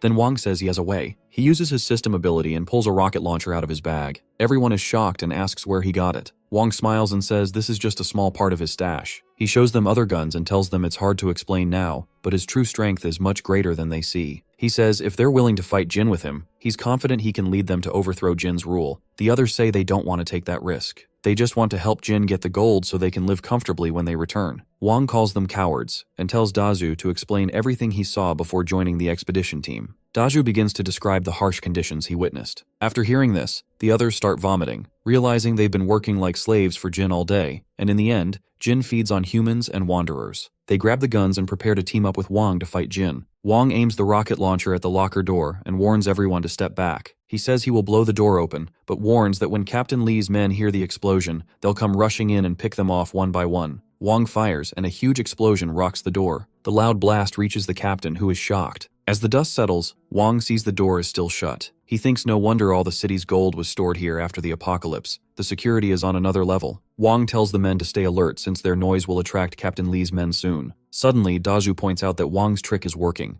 The door is slowly starting to open on its own. When the door finally opens, one of the guys tells Wang to go check inside, but Wang warns them to watch what's coming out of the vault first. Suddenly, a wanderer steps out, shocking everyone. Wang raises his weapon, ready to strike with his powerful warrior's attack. But just then, a huge hand grabs the wanderer from behind and drags it back inside. Wang is confused and asks Dazhu what's going on. Dazhu recognizes the hand. It belongs to a monarch wanderer. Wang thought monarch wanderers were just faster, stronger wanderers, but now he realizes they're complete monsters. He also remembers Dazhu saying that monarch wanderers don't eat people, which means the first wanderer wasn't attacking them, it was trying to escape. Dazhu says it looks like they'll have to fight the monarch wanderer on their own. But when he looks for Wang, he's gone, running away and telling Dazhu to escape too. Outside, the captain orders his men not to let anyone escape from inside until the monarch wanderer is captured. Everyone agrees. As Wang and the others near the entrance, Wang suddenly looks back and sees the monarch wanderer closing in. He's shocked by how much bigger and faster the monster is. Wang knows the guards at the door won't let them pass easily, but since the monster is chasing them here, they might have a chance if they fight. Wang stops and activates his mighty warrior's palm. He leaps toward the monster, shouting that he'll kill anyone who stands between him and the gold. But as he gets close, the monster swings its huge hand and slashes Wang across the chest. Seeing this, Dazhu steps forward to help Wang, but the monster throws him aside and keeps moving forward. Meanwhile, as the others try to escape,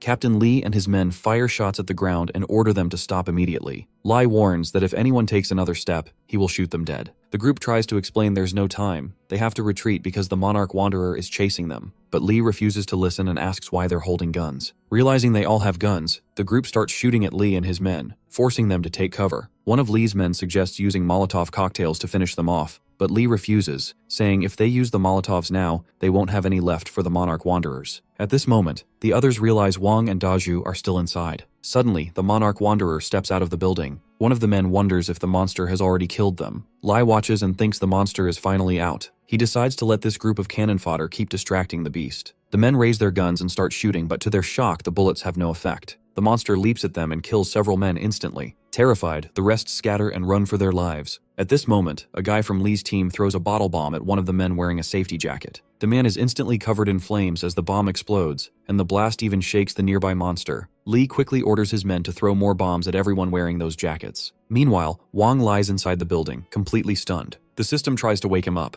When Wang opens his eyes, he asks the system why it didn't give him a cheat since he was about to die. The system replies that it doesn't have any cheat functions. Wang then notices Dazhu is injured. When he asks about him, the system says Dazhu is just unconscious. It also warns Wang to pay attention to his own wound because he is bleeding badly and could die if he doesn't act. Wang touches his wound and smells it, realizing the jacket is filled with gunpowder. Feeling uneasy, he pulls a lighter from his pocket. The system asks if he's planning to end his own life, but Wang denies it. He remembers giving a pack of cigarettes to Cheng Ping, who in return gave him this lighter. Wang thinks to himself that the lighter is more than just a lighter. It's his lucky charm now, and he hopes it brings him good luck too. Remembering this, Wang takes off his jacket and lifts his shirt slightly. He holds the lighter flame to his wound, screaming out in pain as the fire burns. After that, he walks into the locker room and sees two wanderers sitting quietly in the corner. Wang thinks about how tough their lives must be. Even as wanderers, they're still being treated like food by the monarch wanderer. Then Wang notices a pile of gold and asks the system how much it is. The system tells him there's a total of 60,326 kilograms of gold, and that upgrading the system costs 50,000 kilograms. Wang tells the system to upgrade right away. He can't afford to lose to the monarch wanderer. The system upgrades,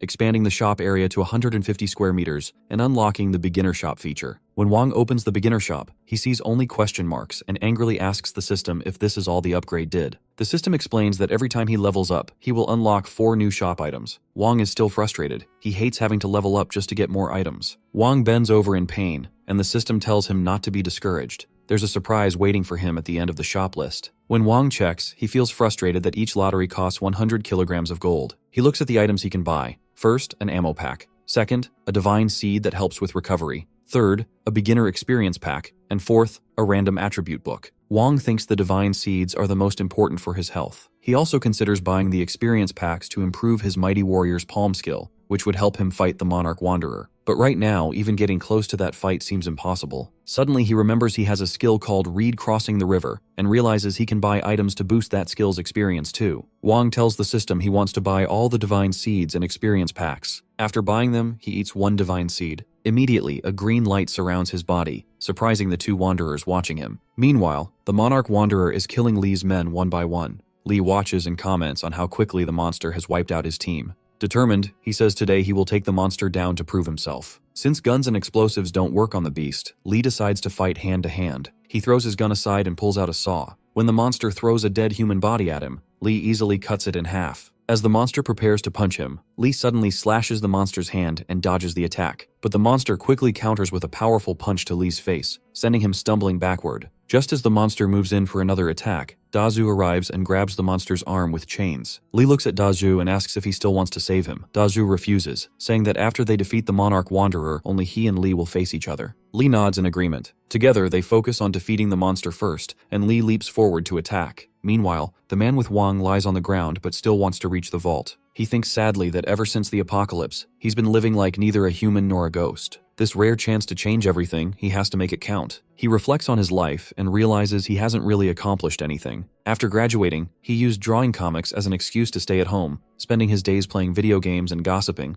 wasting time until he became a 40-year-old parasite. He thought his life would stay like that forever. But then the apocalypse happened. When he asked his dad for money, his father suddenly attacked him. Just in time, his mother stepped in, blocking the attack. She told him to run and take care of his life. As he's lost in thought, Wang suddenly appears in front of the man. The man's face lights up, relieved to see Wang alive. He asks if there really is a vault Jin wants. If not, he says he would have wasted his chance for nothing. Wang confirms there's over 60,000 kilograms of gold inside. The man feels a surge of hope and says he's finally accomplished something. He lets go of Wang's hand and walks away, leaving his old life behind. Watching him leave, Wang thinks about how, even now, the man still cares about helping Jin find gold, just for the scraps he gave up. Wang admits he never even knew the man's name. When survival is uncertain, dignity and ambition seem like jokes. He silently vows that he will take down Jin. Meanwhile, the monster keeps beating Dazu. As it raises its hand to strike again, Lee slashes the monster's arm. The monster reacts with a powerful punch to Lee's stomach, knocking him back. Just as the monster prepares to attack again, Dazu leaps forward with an iron rod and drives it deep into the monster's arm.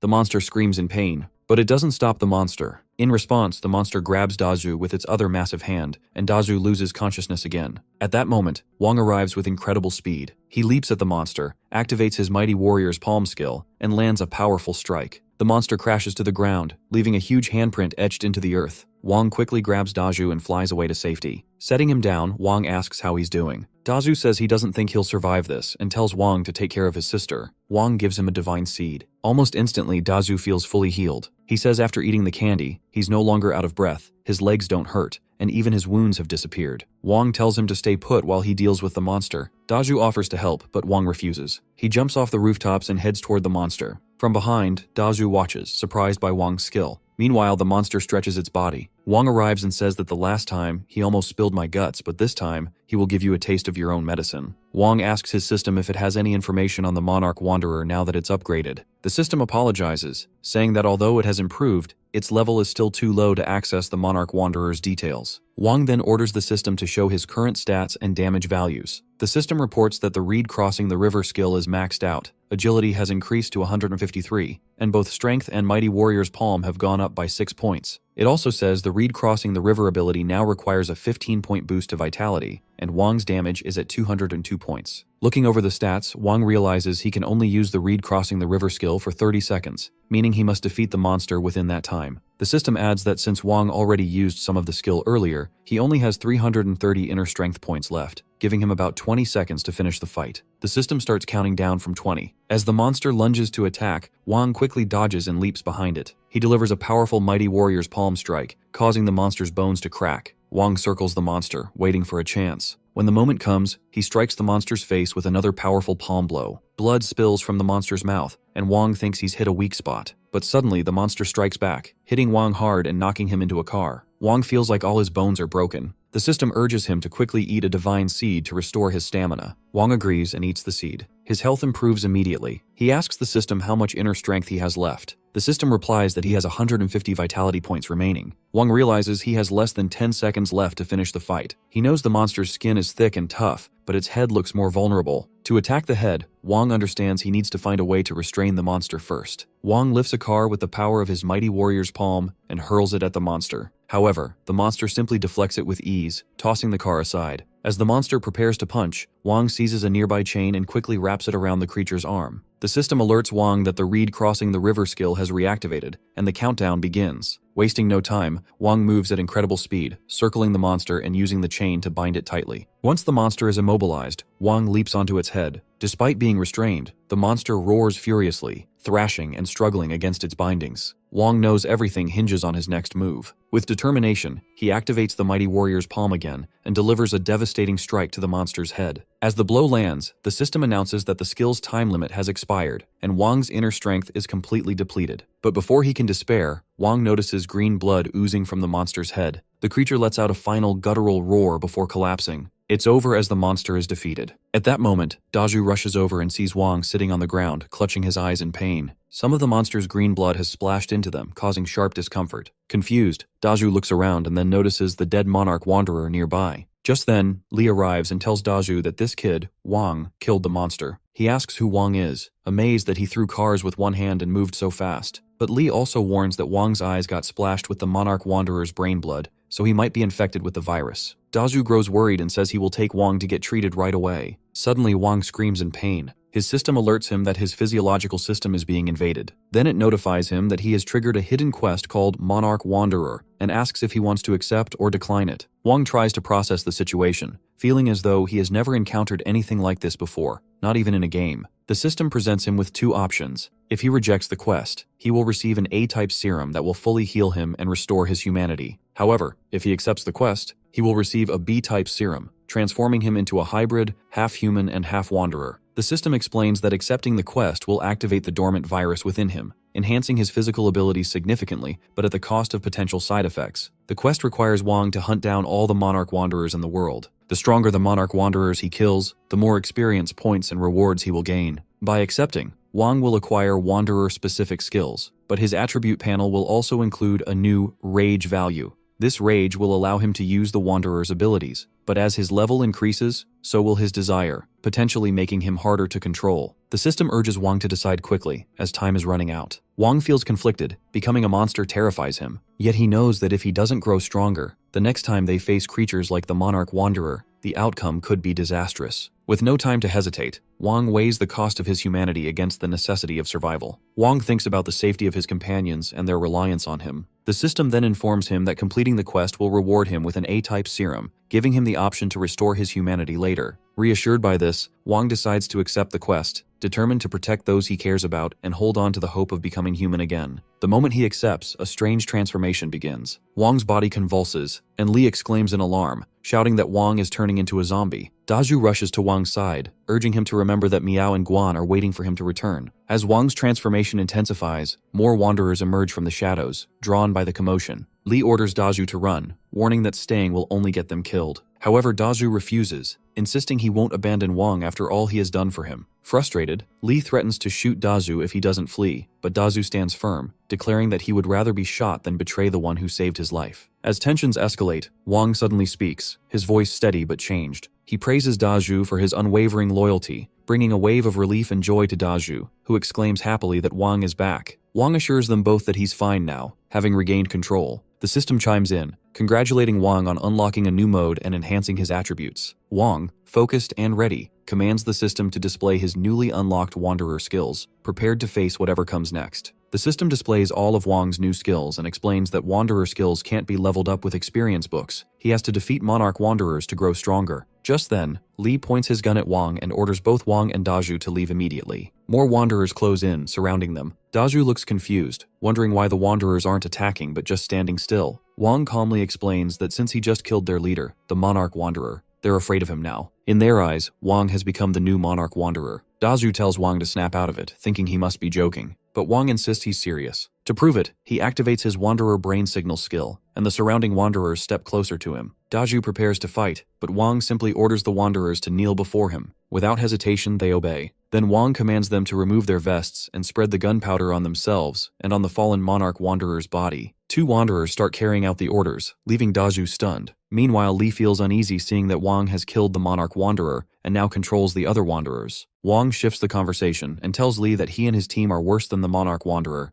They treat people like slaves and cannon fodder, using them as nothing more than food. That makes them even more disgusting. Angry, Li fires his gun at Wang, but the bullet has no effect. It simply falls away after touching Wang's skin. The virus inside Wang immediately hardens his skin the moment the bullet makes contact, protecting him completely. Seeing this, Li says Wang has become just like the monarch wanderer. As Li tries to kill himself out of despair, Wang suddenly strikes him, grabs the gun from his hand, and says he won't let Li die so easily. Wang tells him that after he's dealt with the others, he'll make Li experience the pain and hopelessness they all suffered. The 2 wanderers carefully spread the gunpowder over the monarch wanderer's body. Wang sets it ablaze, flames consuming the massive creature. Watching this, Daju remarks that he understands why Wang wants to burn the bodies, to stop other wanderers from consuming them, but asks why Wang is also destroying the monarch wanderer's remains. Wang explains that he has 2 reasons. First, if other wanderers eat the body, they will grow stronger. Second, Wang now has the ability to access the monarch wanderer's memories, and through those memories, he felt the creature's despair. He reveals that the monarch wanderer was once a human,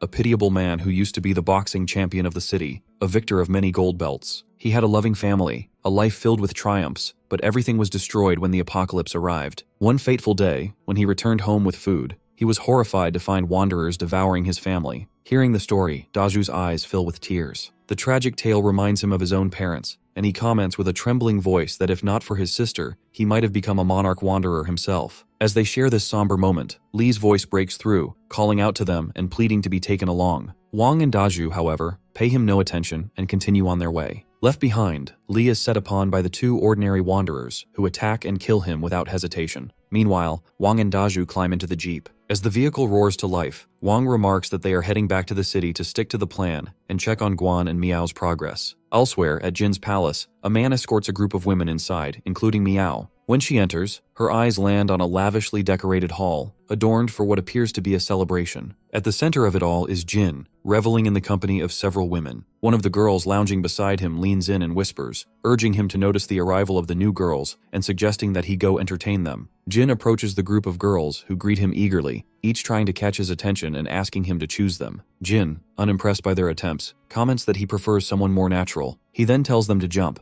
announcing that whoever jumps the highest will win and get to stay with him for a month with free food and drinks, to which all the girls immediately start jumping. Meanwhile, Miao watches with a mix of frustration and determination, silently vowing to make him pay for his antics when the time comes. Outside, Guan waits with Zhang, whom she has tied up. She surveys the guards nearby and scolds Zhang for bringing her to a heavily guarded area instead of taking her directly to the armory, as she had instructed. Zhang explains that there is a hidden back entrance he knows about and offers to lead her through it. Once inside the armory, Guan notices the crates are filled with firearms. Her excitement grows as Zhang informs her that these weapons are nothing compared to the advanced arsenal kept in another location. Overjoyed, Guan orders him to take her there. However, Zhang hesitates and tells her that the place is highly classified. If she wants to see it, he insists, she'll have to give him a kiss afterward. Hearing Zhang's demand, Guan replies firmly that she will only kiss Wang, no one else. Zhang grins and says if she wants to kill him, he's ready. Dying under peony petals is still romantic. Seeing his boldness, Guan agrees to his condition. She will kiss him after he takes her to the secret place. Meanwhile, Wang and Daju arrive at the town's main gate and order the guards to open it since they have returned. But a voice comes over a loudspeaker, asking why only 2 have come back and where the rest of the expedition team is. Wang explains that they encountered a monarch wanderer in the North District, and Captain Li and the others sacrificed themselves to let the 2 escort the gold safely back. The voice demands proof and threatens to deny them entry unless Wang explains clearly. Wang pulls back the cloth covering their jeep and shows several gold bars. He tells the guards that if they don't believe the story, they can at least believe the gold they brought. After seeing the gold, the voice finally allows them in. Back with the girls, Jin holds up a watch and tosses it into the pool. He announces that whoever finds it will get an extra month's worth of food. The girls eagerly dive in to search, but Miao watches skeptically, thinking this short guy must have more tricks up his sleeve. Just then, a woman approaches Miao from behind and introduces herself as Wei, Jin's closest attendant. Miao turns to her, curious, and asks what she wants. Wei smiles and explains that she has noticed Miao since her arrival. Unlike the other flashy girls, Miao stands out as someone reliable. Wei adds that she needs an ally to help keep Jin under their control. She emphasizes that with Jin's support, they won't have to live in constant fear in this post-apocalyptic world, and Miao could enjoy good food and a comfortable life. Wei leans in closer and asks if Meow wants to join her as an ally. Meow, flustered but pleased, eagerly agrees. She says she would love to be a strong supporter and promises to follow Wei's lead. Wei grins and suggests they celebrate by drinking together, declaring that from now on, they'll be the closest of friends. Meanwhile, Wang and Daju stand with a stout woman near the gate. Wang reminds her that they risked their lives to bring back the gold and asks if Jin will reward them. Instead of answering, the woman gestures to the guards, who suddenly raise their guns, aiming at Wang and Daju. Shocked, Wang demands to know if they're trying to steal the credit for the gold. The woman cuts him off sharply, accusing him of pretending. She coldly states that Jin already knows his true identity. The woman smirks and reveals that Jin recognized Wang and Meow from the moment they first entered the city. She adds that Jin immediately identified Meow as the same girl who once arrested him. Wang is stunned by this revelation, and the woman presses him further, accusing him of coming to the city to target Jin and cause trouble. Before Wang can respond, a bodyguard strikes him on the head with the butt of a rifle, knocking him unconscious. When he regains consciousness, he finds himself in a dimly lit secret location. As he sits in the corner, groggy and disoriented, he starts to worry about Guan and Meow. He realizes with growing concern that Meow is still unaware Jin has already recognized her, making the situation even more precarious. The bodyguards, now standing at a distance, exchange glances and mutter that Wei will handle the matter from here. With that, they step back, leaving Wang to ponder his next move. Two men wearing jackets enter the room and drag Wang inside. They sit him on a chair and bind his hands and feet tightly. Although Wang is awake, he pretends to be unconscious, trying to figure out why they've tied him up. Moments later, Jin steps into the room, holding a thick rope in his hands. With a grin, he announces that the real game is about to begin. Jin explains that back when he was in business, he often faced situations like this, dealing with naive little thieves who thought they could outsmart him. He sneers, adding that just because he's fat, people assume he's clueless like a pig and won't notice their schemes. With a sharp flick, Jin lashes the rope across Wang's chest, leaving a deep welt and causing Wang to cry out in pain. Gritting his teeth, Wang asks Jin why, if he already knows their intentions, he hasn't simply killed him. He offers to cooperate, but Jin bursts into laughter. Wang presses further, questioning why he's tied up when he's already returned the gold Jin wanted. Jin smirks and says it's been far too long since he's had this much excitement. He relishes the idea of someone daring to challenge him and declares that he plans to enjoy every moment of this game. He then orders the lights to be turned on. The room brightens, and Wang's eyes widen in shock. In the corner, Meow is tied up and unconscious, her head slumped forward. Wang's heart sinks as he realizes the situation has become far more dire than he imagined. At that moment, the other girls step forward, revealing themselves. Wang quickly orders them not to hurt Meow and tells them to take good care of her, but not to break her. Jin smirks and replies that he plans to do just the opposite, while Wang watches his beloved woman being toyed with. The words hit Wang like a shock, leaving him stunned. Meanwhile, some bodyguards are dragging Dazu away. He feels guilty that Wang's plan has completely fallen apart. Knowing Jin's ruthless nature, Dazu is certain Wang won't let them die easily. He will make them suffer. Confused about why 4 guards are escorting him and what their intentions are, Daju can only worry about his little sister. As he's lost in these thoughts, the wall suddenly bursts open. A tank crashes through and Zhang, tied to its side, is shouting for help. Seeing the chaos, the men start running back, leaving Zhang behind. Zhang shouts, asking why they're abandoning him. Suddenly, Daju hears Guan's voice. Guan emerges from the tank and asks where Wang is. Daju quickly explains that they were tricked. Wang was captured by Jin, and now they have to go rescue him. Meanwhile, the girls prepare to give Meow an injection. Wang urgently orders them not to do it without his permission, and insists they come to him if there's a problem. He thinks about how he used all his inner strength fighting the Monarch Wanderer, and now can't even use his mighty warrior's palm to break free. Jin steps forward and ties Wang's mouth shut, warning him to focus on his own situation. He explains that before the apocalypse, even with plenty of money, he never pushed things too far, just enough for the thrill. But now, in this post-apocalyptic world, he can toy with others however he wants, and he loves it. Jin boasts that Wang is his 18th male captive and promises to take good care of him in the coming days. Then Jin bites Wang's ear. Furious, Wang mentally vows to make Jin pay. At the same time, Wei injects Meow in the neck, and another girl watches Meow's face, remarking how quickly the drug is working. The girls start touching Meow, making her feel embarrassed. She calls out to Wang for help. Meanwhile, Jin feels frustrated that he can't even bite Wang's ear properly. Wang asks his system if he can still activate any Wanderer skills despite his strength being at 0. The system replies that his rage value dropped to 1 as his anger calms, but even though his rage has risen, it's being drained continuously because he's under attack, and a protective virus is shielding him. The system encourages him to stay positive, reminding him that every time Jin attacks, Wang's skills get stronger. As Wang focuses on this, Jin suddenly lashes the rope across his shoulder. Wang screams in pain, thinking that even though his passive skill hardens his skin to reduce damage, the pain still feels just as intense.